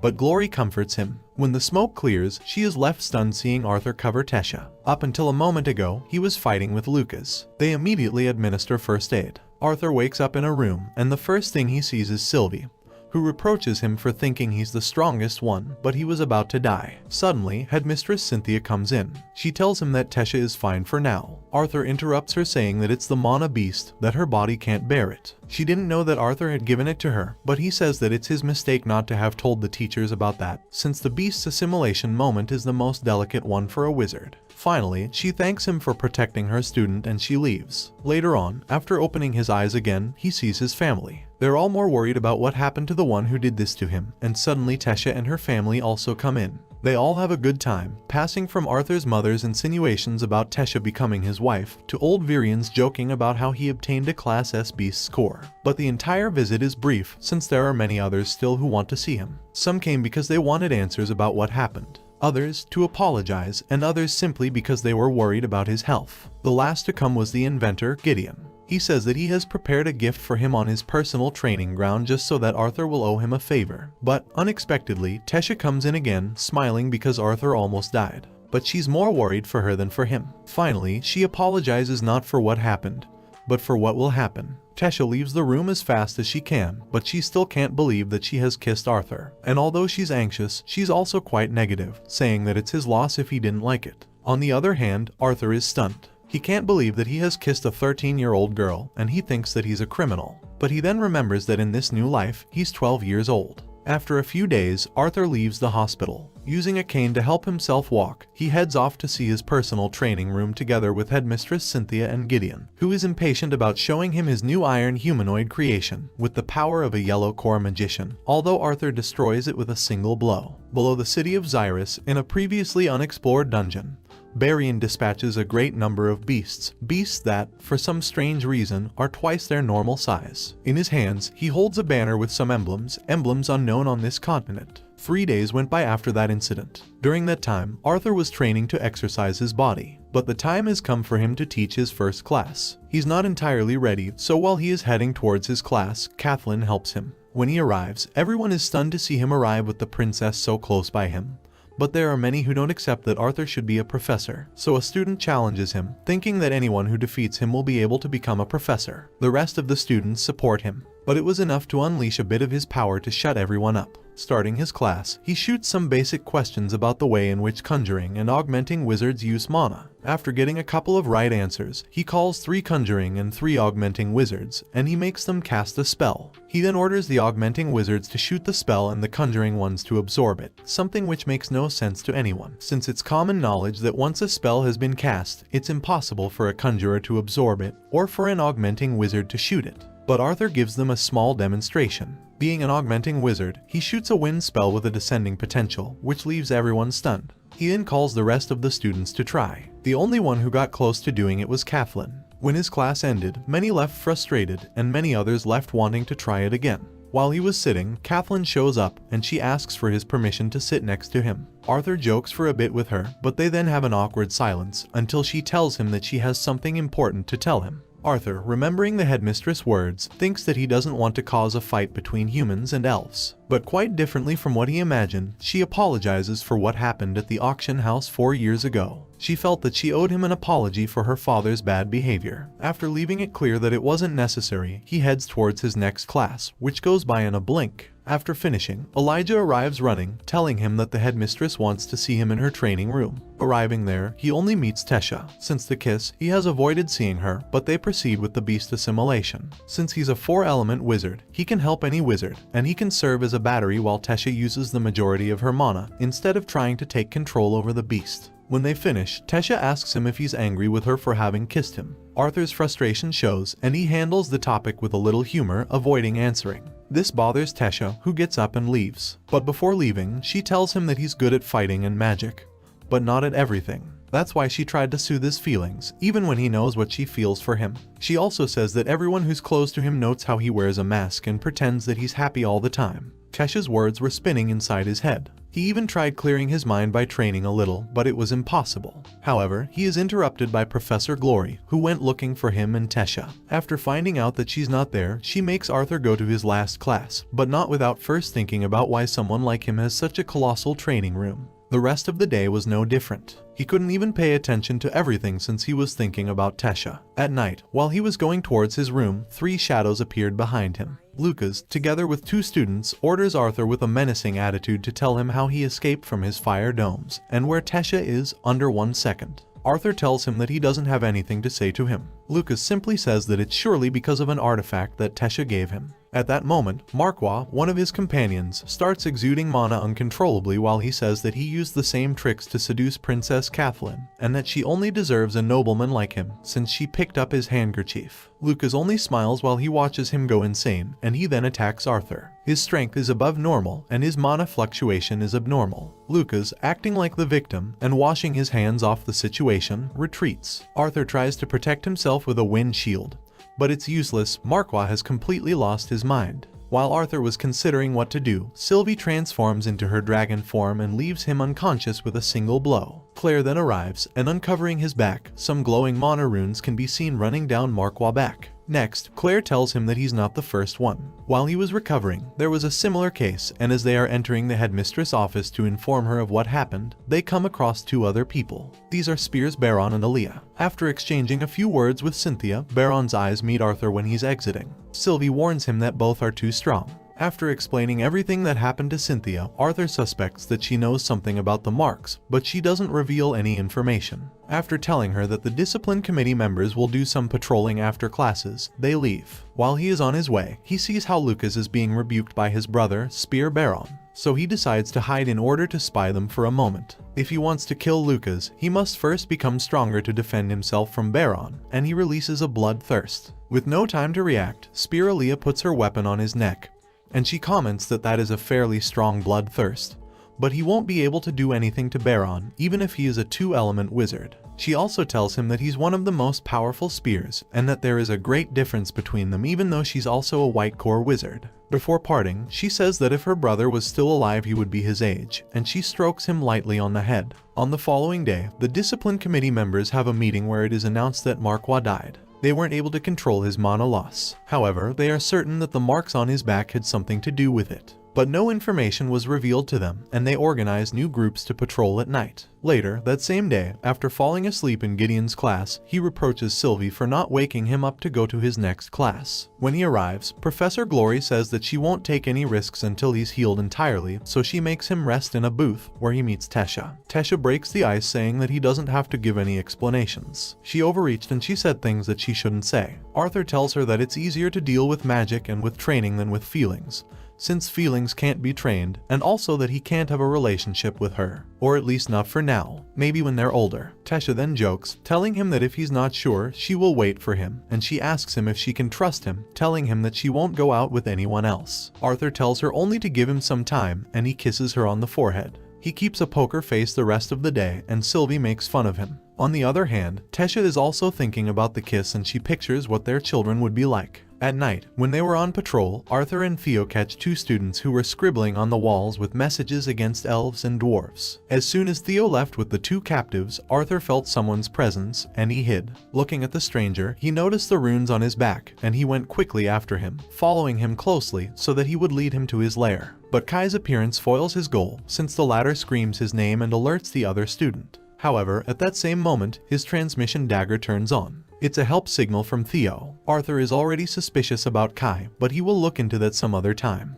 Curtis and Dorothea arrive with Theo. He says that someone attacked him from behind and left him unconscious, but he was able to wound his assailant in the arm. It must be someone strong to be able to knock out someone like him. Remembering his encounter with Kai, he had a bandage on his hand. The next day, he wasn't able to pay attention in his classes since everything seemed suspicious to him, including Kai's demeanor. Despite searching again, they didn't find anything. But he was able to clear his mind while he was helping Tesha with the assimilation of her mana beast. They then had a good time together, but they're interrupted by the headmistress, who comes in with various wounds. Tesha runs to help her, but she says that it's nothing. She just had an encounter in order to release stress. Arthur has been suspecting for some time that she's hiding something, but he doesn't know if it's good or bad. Spears Aaliyah, Baron, and the strongest one, Vere, have an emergency meeting to take new measures. The piece of cloth that Baron found is made of a mana beast that is either unknown or from another continent. But the most unusual thing is the diversion of large bloodworm packs, from which it follows that something made them change course. Aaliyah, as one of the best sensory wizards, will be tasked with investigating. On the following day, Elijah is training with Toby. He throws some rock spikes at him, but Toby dodges them, and before making another move, Elijah manages to knock him down. When he thought he was done, the automaton throws a fire spell at him, but Arthur saves him with a direct hit, and he says that Gideon sneaks in at night to add new features to his creation.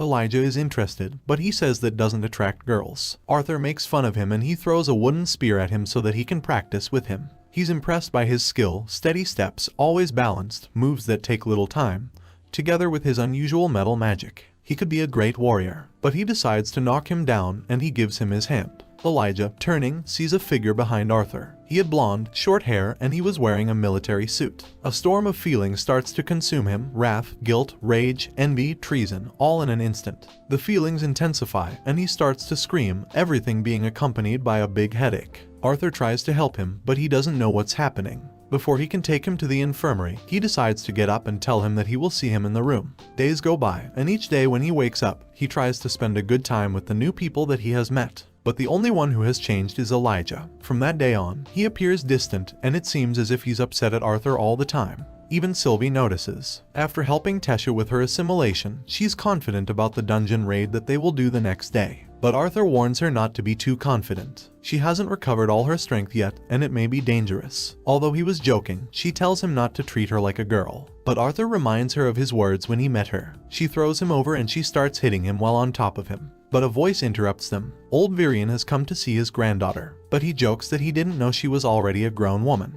Tesha, realizing this, stands aside and asks him to stop making those jokes. She asks him to come with her on the raid, but Arthur tells her that it wouldn't be a problem. However, she must visit her family that evening, so Virion finds the way to bring Tesha with him. Below, on the beast clearing, Spear Aaliyah traverses a dungeon. She discovers a usual pattern that has been left by the bloodworms, and that they all lead to a single place. So she decides to go in, and she comes across a Hades serpent. But something unusual happens to her. A dark aura engulfs her. She's well known for not taking care even of her offspring, but she's watching over the entrance to a tunnel that is emanating great amounts of mana. So she contacts Spear Vere, who tells her that he will send a 50 battle wizard squadron. She just has to wait. When Arthur gets home, his family is waiting for both of them. They realize that he will go get the gifts. The night went by, and they all had a pleasant time. Arthur takes his sister to her room and Tesha has a chat with Arthur's mother. She asks her whether she's worried about Arthur. She tells her that even if he becomes stronger than all the spears together, she will worry about him, since dungeons can be unpredictable. On the other hand, Arthur tells his sister about how he became a professor until they fall asleep.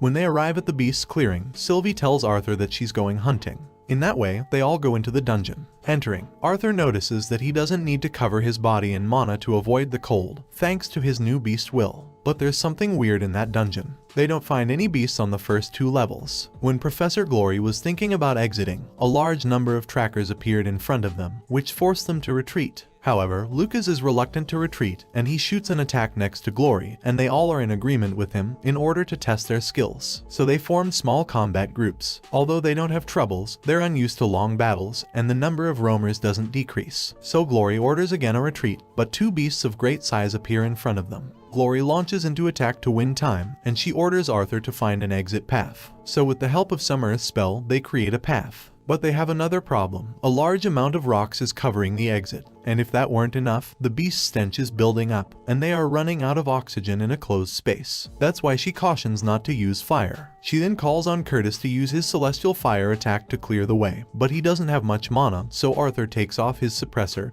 and he transfers some fire mana to Curtis. Ready, Curtis releases his attack. With everything in place, they start to retreat, but a quake startles them. A beast even larger than the previous ones appears. It exudes a sinister aura. Its strength is enormous, and glory is no match for it. Therefore, Arthur prepares to fight, although Curtis tries to stop him. But his arm gets covered in blue fire, leaving Curtis and Claire stunned. Together with Glory, they start to attack the beast. Glory tries to win some time, while Arthur prepares his attack. After a wind and lightning combination, he creates a lightning hurricane.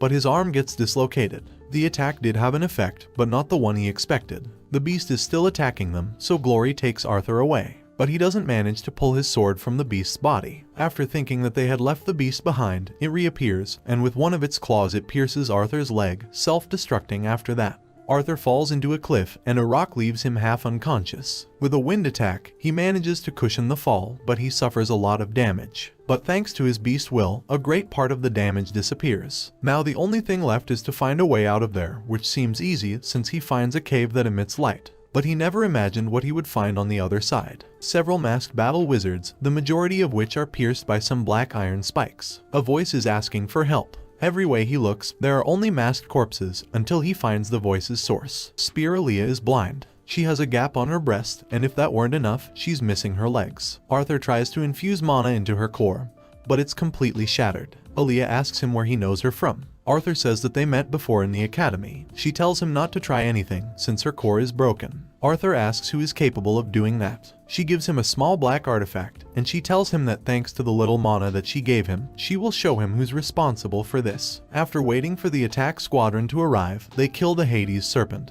But when they extract its core, it disintegrates. Entering the cave, they find a being with 2 onyx horns protruding from its head, and it ejects some dark mana, killing several wizards in one instant. It then tells them that they have 2 choices, die fighting or kill each other. It will allow to live whoever is left standing last. But this is not an option for anyone, and the beast starts attacking them. And as if they were completely insignificant, it kills the majority of the soldiers, summoning those black iron spikes from the ground. But Aaliyah manages to harm it, and she takes one chunk off its horn, which she gives to Arthur. The beast says that it doesn't care what they do to it, since the war is close. It rejoices in saying that it was once told that when the body loses one sense, another sense improves, and it tears out Aaliyah's legs and leaves. The pain is unbearable, and Aaliyah simply asks to be killed. The scenes are harrowing, and Arthur vomits because of what he just saw. The spear breaks, letting Arthur see her fear, and she says that she doesn't want to die. Arthur can only hug her, but that is not enough, and in that same moment, Spear Aaliyah of Dickathon dies. Looking inside the rest's memories, the same image would always repeat itself, the being that resembles a demon. Arthur creates tombs for the fallen ones, and for Aaliyah, an ice tomb. Sylvie waited patiently in her dragon form, and then they set off back to Xyrus. Arthur went straight to his house. In front of his house, he doesn't think he'll be able to enter. He knows that everyone is worried for him, but he doesn't think he can tell them what happened. Aaliyah's words still ring in his head, her anguish and her fear of death. For 1 second, he wishes that she may have the same luck as he and be able to enjoy a second life. A few steps are heard behind. It's his father, who tells him that he doesn't have to explain anything. Life is not a single battle. It's fine to lose sometimes and learn from that to stand up again, and be able to become stronger to win the war. And for the first time in a long time, Arthur yields to his feelings and he starts crying under the night aurora of Xyrus. Next morning, at the academy, he gives headmistress Cynthia Aaliyah's medallion. The horror in her face is quite evident, and she asks if he saw the one who did this. When Arthur says no, she tells him not to get further into this. It's already in the council and the other spear's hands. Arthur decides to take the day off and he goes shopping with his family. But it's evident in his face that not everything is fine, so he asks where the closest magic artifact shop is located in order to clear his mind. Tabitha tells him that a few streets up there is a famous elixir shop. But when he gets there, he finds a sordid establishment. But a voice puts him on alert. An old man is sitting on the floor and he asks him for a coin. And in an instant, he snatches the coin away from him. And when he tells him that that's not the one that he wanted, the old man disappears. When he tries to open the door, he must use a great amount of mana. Inside was the same old man from a moment ago. He tells him that he can pick something of the same value as the coin.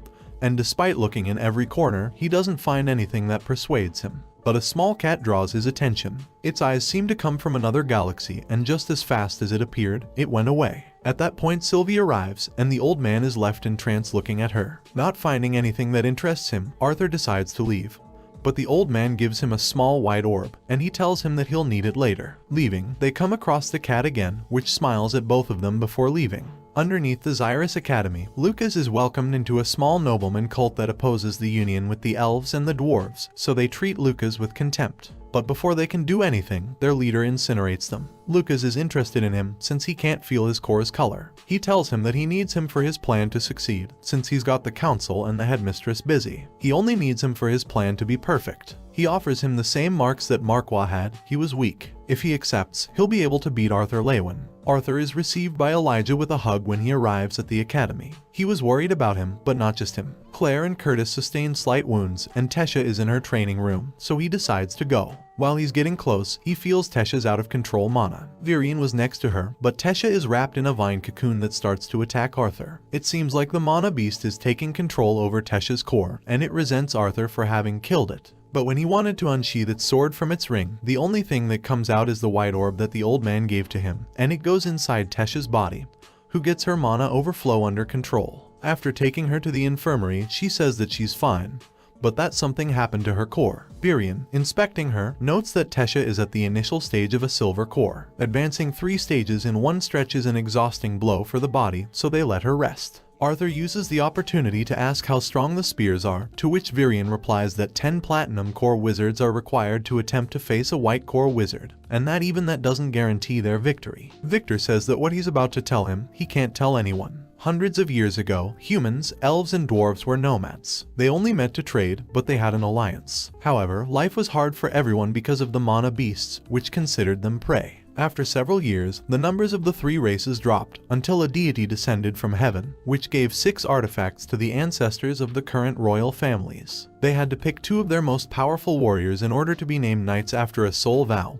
and be able to access the artifacts that gave them the ability to control mana. They were the ones tasked with spreading that knowledge, the first generation of wizards being born thus. Together, they were able to banish the beasts into what is known today as the Beast's Clearing. Then, they all took different paths. After several generations, their descendants forgot about their alliances, which triggered the war from 100 years back. But the spears have always been in hiding and close to the royal families. However, their existence was only made public because of the discovery of the new continent, in order to give hope to the population and calm them. But should it be revealed that there are artifacts capable of creating white core wizards, there would be chaos among the families that want power. He also reveals that Sylvie is a deity, but she's not the sort of thing considered a deity by religious texts. Instead, she is a being capable of harmonizing entirely with mana. Such beings are capable of attaining unreachable power levels. He also gives him a warning. The world is changing and he must be ready for the role that such a change will play. Arthur heads to the old artifact shop's location, but the shop has disappeared.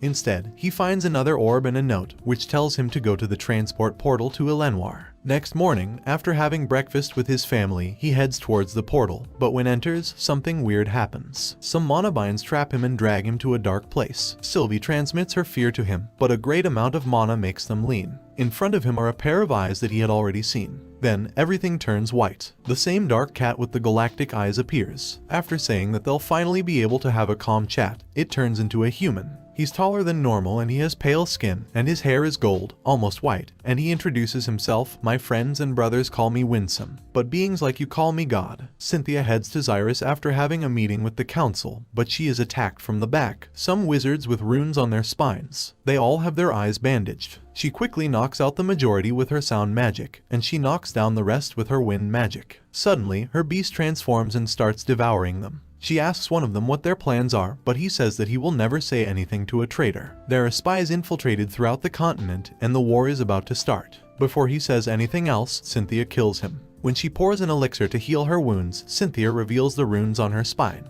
Arthur is nervous. He can feel that the being before him is immensely more powerful than the spears. But before starting their chat, he asks him if something happened with Tesha or Virian, since he made him go to the portal that leads to Elenwar. The being called Winsome tells him that it was just a coincidence, and both are fine, thanks to the orb, which prevented Tesha's core from exploding. He tells him to keep the other, since it's a gift for him. Then, with magic, he summons a projection of the world. He tells him that Dicathan is not the only continent. There's another one called Alacria, and both are ruled by them, who live in the continent called Ephiatis. Although historically lesser beings have called them deities, they call themselves Asuras. They never intervene with the lesser beings unless peace or balance is threatened. Ephiatis is divided into 3 factions, each formed by multiple clans of different races. The dominant clan of each faction has its own privileges, but they have all stayed on the sidelines and they don't interfere with the minor races. However, everything changed when Agrona became the leader of the Vritra clan. They broke that rule to try to get closer to the humans, but then it was discovered that they had been experimenting on the humans of the Alacria continent to find a way to improve their skills. Arthur, after hearing him, tells him that has nothing to do with him. Winsome agrees with him and he makes Sylvie transform into her dragon form. He then tells him that he is linked to the granddaughter of the most powerful being in the 3 continents. Her lineage makes her fearsome even among the Asuras themselves. And although the pride of the higher-ups at Ephiatis prevents them from admitting it, his link to Sylvie makes him a key piece for winning the war. So, as long as he agrees to cooperate with them, they won't separate him from Sylvie. Arthur tells him that the war on that continent concerns his family and friends, so he's obliged to participate. What he really must ask him is if he's willing to be a pawn under his command. Winsome tells him that he's smarter than he'd thought and to get ready to go train in Ephiatis. Only in that way will he become stronger and be able to give hope to this continent. On the other hand, the committee members have an emergency meeting. The acts of discrimination between races have drastically increased, and they still know nothing about Arthur. But they are interrupted by Elijah. Before he can tell them that Arthur is alive, the sound of a great explosion puts them on alert. The Tri-Union Hall, a symbol of peace and unity between the 3 races, is burning. Quickly, with the help of a professor, they manage to put out the fire. But the damage is done. Charles, a nobleman and a member of the Radicals, is the main suspect. But the committee members are prevented by the professors from doing anything without proof. Elijah is training. His control over earth magic is better than before, but he's not very efficient. His several feelings against Arthur are still present, but he remembers that Arthur was always by his side when he needed him, so he will become stronger to be on his level and be able to stay by his side. Meanwhile, Arthur arrives at the palace in Elenwar. A quake alerts him, and then part of the castle is destroyed. Virion then appears and tells Arthur that Tesha has completed her beast's assimilation. But she still can't control its power, so they both activate their beast will. Virion goes into the second phase and he cuts the vines, while Arthur goes directly towards Tesha. He manages to calm her down and her power overflow stops. Seeing the damage they have caused, Virion tells them it's time to go, but he doesn't say where. While Tesha sleeps, Virion tells him that she was too confident when she told him that she wanted to activate the beast's will's first phase. But her assimilation being too fast, everything went out of control. Arthur feels that the beast inside Tesha is different, something is happening with her. But he says that he will do everything he can to be by her side and protect her. Taking advantage of this, Virion asks him if he loves his granddaughter. Arthur says yes, but he doesn't know if what he feels is love or fraternal love, a feeling that one has for one's family members. But he will find out in time, and when he's ready, he will ask for permission to marry his granddaughter. Tesha, who had been faking being asleep, doesn't know what to do with what she just heard. When they get off the carriage, the Elf Kings are waiting, but nobody knows why they are there, until Virion tells them that they will go see Rhaenyra because he wants to see Arthur's future. On the way, Tesha's father thanks him again for having saved his daughter. It was thanks to him that he was able to interact with humans again. Her mother was one of the victims of the war with the humans, and they abducted his daughter later, which engendered in him contempt towards them. But a 4-year-old human boy not only saved his daughter and brought her back to her home, he was even able to indict his attitude. So he says that he has his blessing if he wants to marry his daughter. But they are interrupted by Rhaenyra, whom Arthur attacks because he thought that she was a monster. When they arrive at her lair, she puts everyone to sleep with a sleep agent, since she wants to speak in private to Arthur, and she explains how her powers work. Deviating magicians control mana in a different way. They don't use the environment mana, they use their own mana reserves. One example is his mother. Her healing spell is very different from the rest, but for diviners, it's even stronger. They don't use mana to see the future. Each time they see the future, their lifespan is reduced. Her sister Rhaenyra, Virion's wife, was an even more powerful diviner than her. She came to be the pride of all Elenwar. After marrying Virion, a beautiful future awaited them, or that's what they thought. The war between elves and humans was approaching its end, but the tension was still evident. And there was something else. Rhaenyra later saw that the human king's plan was to kill the elf that was the heir to the throne. So she tried to change the path of the future again and again. But nothing changed. Virion would end up dying in different ways each time that she used her power. Years of her life were lost, until the future changed and the current human king killed his father and the war ended. Shortly afterwards, Rhaenyra died. Now Rhaenyra used the same power to see Arthur's future. The world is changing, and wherever she looks, Arthur is at the center of everyone. He will suffer a lot in the future. No matter what he does, it will be like that. So she says only two things: people do bad things for good reasons, and sometimes the most powerful enemy is not the one who wields power over a throne, but an abandoned soldier who has nothing left to lose. Without revealing anything else, she tells him to rest. Everyone, upon waking up, says goodbye to Rinia, who says that she spoke with Arthur while they all had a small rest. And thanks to a personal portal, Arthur and Tesha go back to Xyrus. When he gets home, they welcome him. Jasmine is there, together with the rest of the twin horns. Tesha tells him that she has matters to deal with in the academy, and they say goodbye. Together, they all remember the old stories, and they drink too much. But as is usual in this story, good times don't last long. The committee gets ready for a team training session. Kai is preparing the barrier to avoid causing excessive damage. But something weird happens with the barrier. Its color and shape are abnormal, and they quickly ask Kai to deactivate it. But she doesn't seem to hear them on the other side. So they look for the internal switch to deactivate it, but it is disconnected. Suddenly, they receive an attack from a group of wizards who enter without any trouble. Among them is Lucas. His appearance is sinister, and he says that they're stupid for realizing that this was a trap set by Kai. With a fast move, he places himself in the middle of everyone, and he does an attack and splits them. Claire tries to attack him, but even his fire guardian is abnormal, and nobody can do anything against him. But he stops abruptly when he receives a message. His target is approaching. Claire finds an opening in the barrier, but Kai and Doradria stay to win time. But outside everything is worse. The students are being attacked by rabid mana beasts. Tesha is arriving at the academy and she feels a tremor. Getting off the carriage, she sees how a large barrier covers the entire academy and her carriage is hit by an attack. Lucas has arrived to capture her. Her body is not entirely well. The beast's magic is under control thanks to the bracelet that Rinia gave her, but that's also suppressing her mana, so no attacks will affect Lucas. He tells her that she looks better silent and that in time, she may like him more than her boyfriend.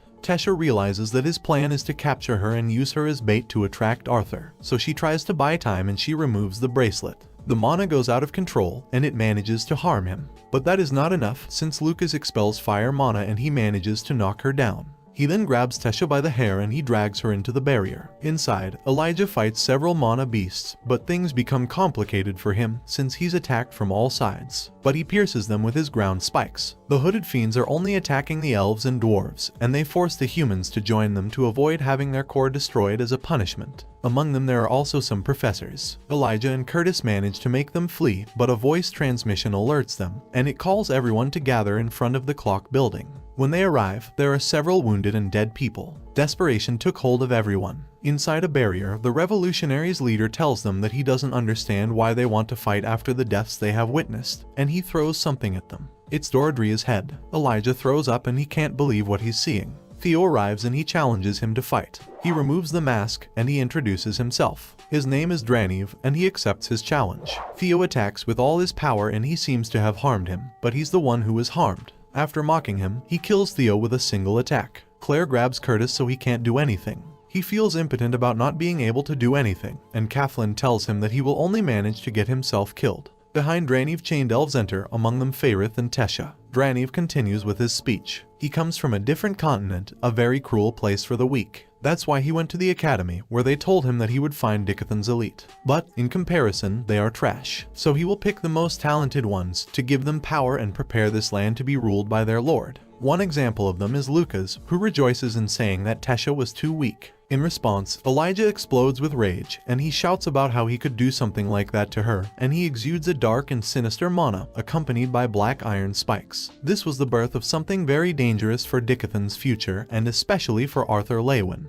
His eyes turned red. A black fire formed in his hands, capable of consuming even non-existence, anything that it may touch. In that way, he manages to cross the barrier. Corrupt mana beasts approach him, but he kills them as if they were insignificant with these iron spikes. The mana that he exudes is more intense each time, and he thinks in his mind that this is not him. A group of wizards goes behind him, but Draniv stops them. Elijah suffers a collapse, but he shoots a spike towards Lucas, which pierces his shoulder. He is stunned by the surprise, but Elijah vanishes. At that point, Draniv seizes him, and some nostalgia shows in his face. A group of professors takes advantage of the situation to enter, thanks to how Elijah opened a section of the barrier, and they attack. Draniv decides that something unexpected has arisen, and he must retreat to his continent, taking Elijah, but not without first ordering Lucas to eliminate everyone and telling him to follow him across the portal. Glory is able to defeat the beasts, but there are many wizards to fight with. At that moment, a group of students led by Claire helps them. Her goal is to go after Kai. On her way, she dodges some earth spikes, but Kai traps her with her iron threads. But something weird happens. The threads let go, but she's still hanging.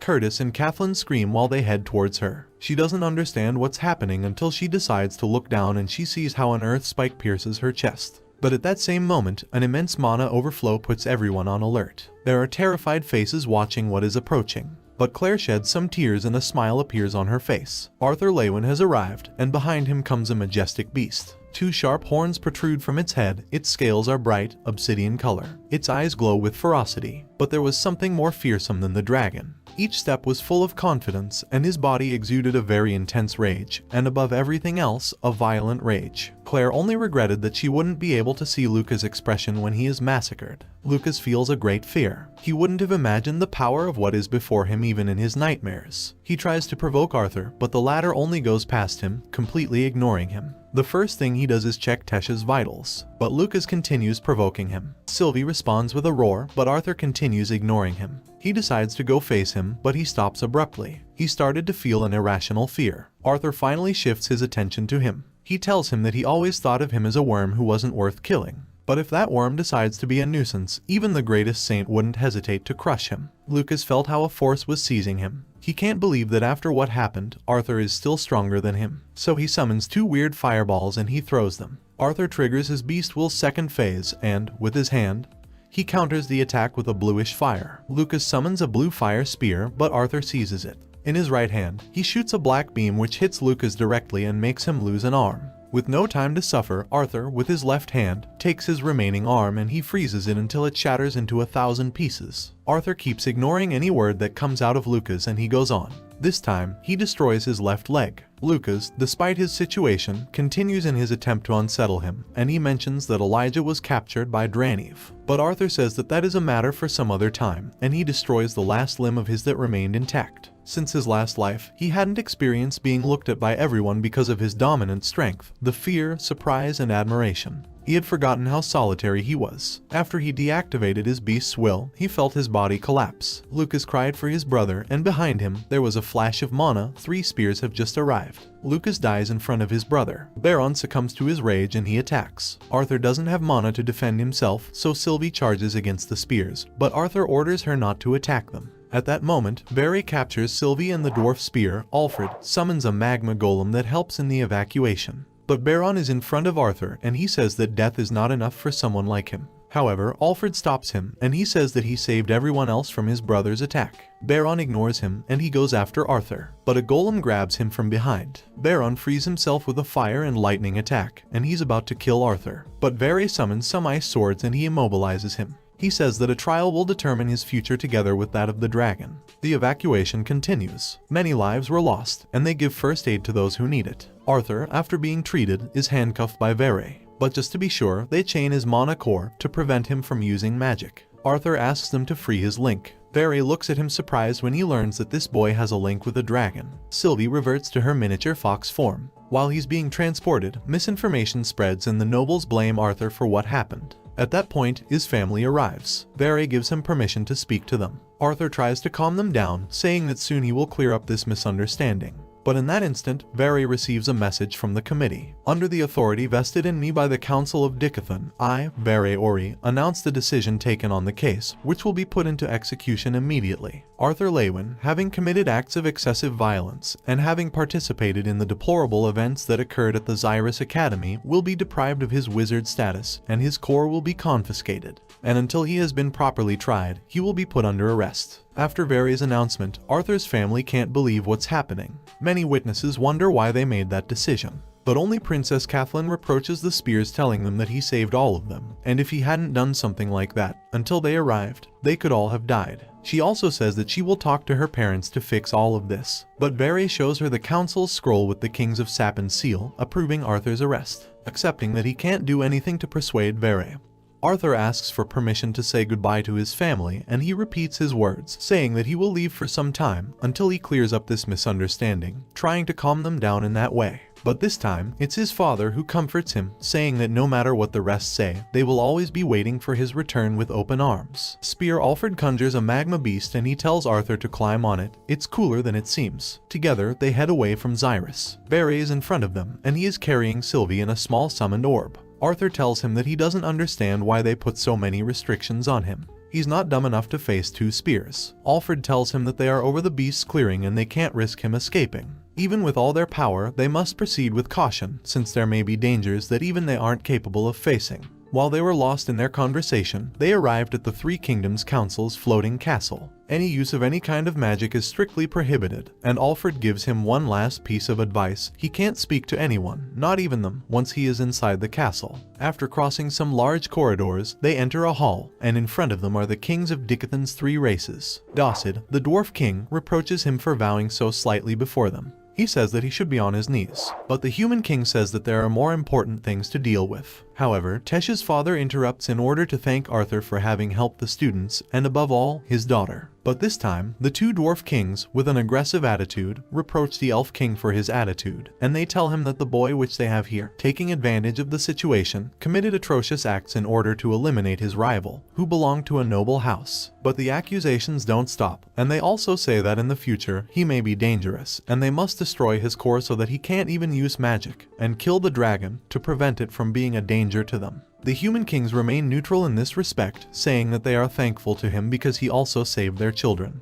But that was not the right way of acting. However, the situation escalates between the two kings. When Arthur wants to say some words, he is ordered to be quiet in an aggressive manner, so much so that Alduin calls his spear so that they will be ready. But the situation comes to a halt, and without being able to defend himself, Arthur is locked in the dungeons. Alfred tells him that he will come regularly to bring him food. Until then, he should adapt to his new home. But a familiar voice gets Arthur's attention. Headmistress Cynthia is also locked. She's been there some days, and she is unaware of the attack at the academy, so he explains to her all that happened. She asks for details, what the leader looked like, and what was Luca's appearance. Arthur tells her everything he knows, and he tells her that he has reached a conclusion about her, but he hopes to be mistaken. Cynthia tells him that she would like to reveal everything, but a sound curse prevents her. Even without saying anything important, the pain is unbearable. In another room in the same castle, King Glader is visited by Docid. He tells him that he's not following the plan. Glader only tells him that his arguments were so absurd that it was impossible for him to accept them without raising suspicion. He reminds him that he's on his side to protect his family, and he should feel some guilt since he's betraying his entire people. Docid mocks him, saying that it doesn't matter what they do, this continent is destined to lose the war, and his best choice is to join them, especially given the riches they will obtain, and how they will be able to keep their titles. Gladir says not to compare him to himself, and he stays alone, thinking that he could never be a great wizard, and he was jealous of those in his family who were born with talent for magic. But getting rid of a boy who was born with an exceptional talent for magic will be a great satisfaction to him. Arthur wakes up from a nightmare, and in front of him, Speariah gives him a letter, and she tells him not to say anything. The letter is from the Elf King. In it, the Elf King says that soon the council will declare him and Cynthia guilty for the attack at the academy. She also says that she heard how Glader and Docid planned to send him off with someone, and not to worry about his family since Virion has sent them to a safe place. She apologizes for not being able to do more for him. The letter vanishes, and just then Baron arrives, saying that the council has made a decision.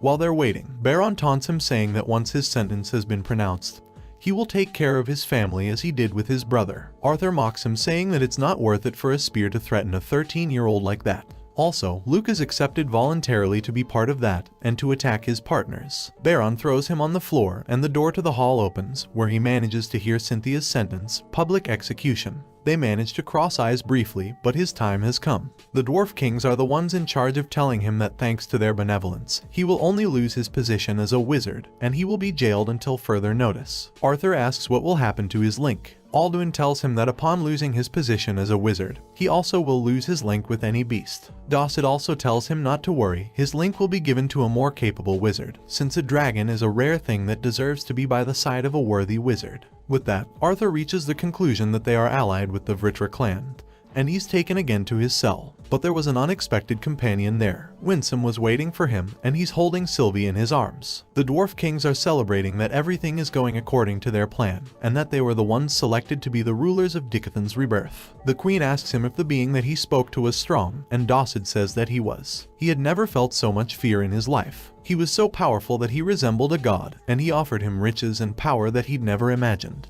But someone interrupts them, a being with white hair that has an amethyst-colored eye on his forehead. In his hand, he has the body of a guard with a hole in his breast. He tells him that he was sent to eliminate the parasites, and he releases an intense mana blast. But at that instant, Alfred arrives to protect them. He summons 5 magma golems, but a single move was enough to destroy all of them. So Alfred covers himself with a magma armor which burns so intensely that it resembles fire, and he goes into the attack. But even with all his power, he's unable to touch the being in front of him, and he's thrown against a wall. The being says that he possesses a power that may be useful for that continent's future, and he approaches him at a great speed, and with a single finger's attack, he leaves the spear out of the fight. He directs his attention towards the kings, but he receives an attack from Spear Micah from behind, who attacks by combining some gravity-based magic and bearing a giant earth hammer. But again, with a single finger, he shoots an attack that immobilizes Micah, and he redirects his attention towards the kings. But Micah gets up and she launches into the attack, intensifying her spells. But she's left stunned when she sees how the three-eye being can move despite being under the most powerful gravity spell that she possesses. In a single instant, he defeated 2 of the most powerful wizards on the continent. The kings can't move out of fear, and they tell him that Agrona threatened them to make them cooperate with his plan, and they plead for their lives. The being tells him to break the vow that he has with the spears, and without thinking it, he breaks the collar that bound them. But things are not as he expected, and at that moment, the Dwarf Kings die. Winsome has Sylvie in his hands, and he rebukes Arthur. His courage in saving the Academy members is admirable, but he must think about his safety, and especially Sylvie's safety. He also tells him that he doesn't understand why the one in charge took Elijah with him. Arthur tells him that when he gets out of there, he will find out. But Winsome again tells him that he's not thinking right about things. Elijah was taken to Alacria, and he's not able to escape from this prison. But even so, he wants to find the way to go to Alacria, which would be a big mistake, since setting foot there would mean a certain death. Arthur asks him what he must do. The Dwarf Kings are cooperating with the Vritra clan, and also the Human Kings, but the latter don't feel comfortable with their decision. Winsome is surprised by seeing that he deduced all that in a short time. But they are interrupted by Baron, who goes into attack after asking if he is the prisoner's friend. Winsome summons some weird spell in his hand of an amethyst color, and he completely neutralizes the attack. Baron is surprised, but he attacks again. However, it is all again in vain and he falls on his knees. At that instant, Very arrives, and he orders him not to do anything, since he's before a data, and no matter what he does, he will never be a match for him, and he says that they're waiting for them. When they arrive at the hall, the 3 remaining kings, Cynthia and the three-eyed being are there. Arthur becomes alert, but Winsome calms him down. When they start their meeting, the being introduces himself. His name is Aldir, and he was sent with Winsome to help give them a chance to win the war. He informs them that the traitors have been eliminated, and their spears are under his control, and that any mistaken choice they may have made before will be forgiven. The Human Kings are paralyzed with fear, but Glader asks if they are so powerful, why do they not end the war themselves? Aldir tells them that a war among Asuras would lead to the world's collapse, and that they made a pact with the Vritra clan and their allies not to attack each other and not to intervene with lesser beings. Arthur asks if their actions against the Dwarf Kings is not a breach of that pact. Winsome explains that they are being attacked by inhabitants of a continent governed by an Asura, so Agrona is breaking the pact indirectly, but he will try not to become involved further. But Arthur also asks them about the horned beings with a colossal power. Aldir shows interest in that, and he explains that those beings were lesser beings like them before, but they obtained their power gradually through constant experiments over the years. Together, they may face an Asura, but their numbers are limited, and Agrona won't risk losing his winning card. His role in the war will be to be the general of Dicathan's army to guarantee its victory. Arthur and Winsome split from the group, and he tells him that it's time to go say goodbye to his family, since he must begin his training in Ephialtes. On the way, he tells him how the Asuras of Ephialtes are organized. They are divided into 8 races, and each race is made up of several clans, but only is chosen to be one of the 8 great ones, and the Vritra clan belonged to the Basilisk clan. He also tells him that what he's about to tell him is a secret even among the Asura elite. Some time ago, Sylvia was with an elite group carefully selected to kill Agrona. Sylvia infiltrated the group, and by the time they realized who she was, it was too late to take the dragon princess back to Ephialtes. But when they arrived in Agrona's territory, nothing was as they expected. Agrona's allies and the lesser beings with powers that matched those of the Asuras were waiting for them. Agrona not only experimented on them, he also crossed races, creating powerful beings and completely crushing the elite dragon squad. In that way, Agrona himself went before Lord Indra, the king of the 8 Asura races, and he told him that Sylvia had died. Indra became angry and he was about to start a large-scale war due to his daughter's death. But the other Asuras persuaded him to sign a peace treaty. Arthur concluded that the artifacts that make the spears powerful were provided by them to match Agrona's strength. But they finally reach his family's refuge. They all go out to greet him and Rinia is with them. But after taking a break, Winsome gives him a signal and Arthur asks to talk alone with his family. When they are alone, he tells them that since he was born in that world, he never knew how to start this conversation. His parents first think that it's either a joke or the result of a bump on the head. But his father gets serious and he asks them to be quiet in order to hear what the boy has to say. Arthur told them about the world where he used to live, about each detail in his role there, and also about the people that he met and what his life was like. During all that time, his parents didn't say a single word. But as time went by, his father started to interrupt him to make short questions, but his face didn't show any emotion. On the other hand, his mother didn't say anything, and she didn't move, until she lost track of time, and his father said that he now understood why he had such a precise skill in battle and a superhuman talent with magic. Arthur tells him that in his world he used something called Kai, which in essence is very similar to mana, and that his battle skill is due to how he trained almost his entire life. But at that instant, his mother starts to laugh. Her face shows fear, disbelief, and above all else, she tries to persuade herself that everything is a very elaborate joke on his part, and that he shouldn't do something like that. Arthur tells her that none of what he said is a lie, and she starts to go hysterical, so he decides to leave them alone. After a while, his father comes out and he asks to speak alone with him. After moving away some distance, he tells him that his story has left him shocked, and that he knows he doesn't have a reason to lie to them. Arthur asks if he's fine, but his father reacts agitatedly. He says that he doesn't know how to treat him.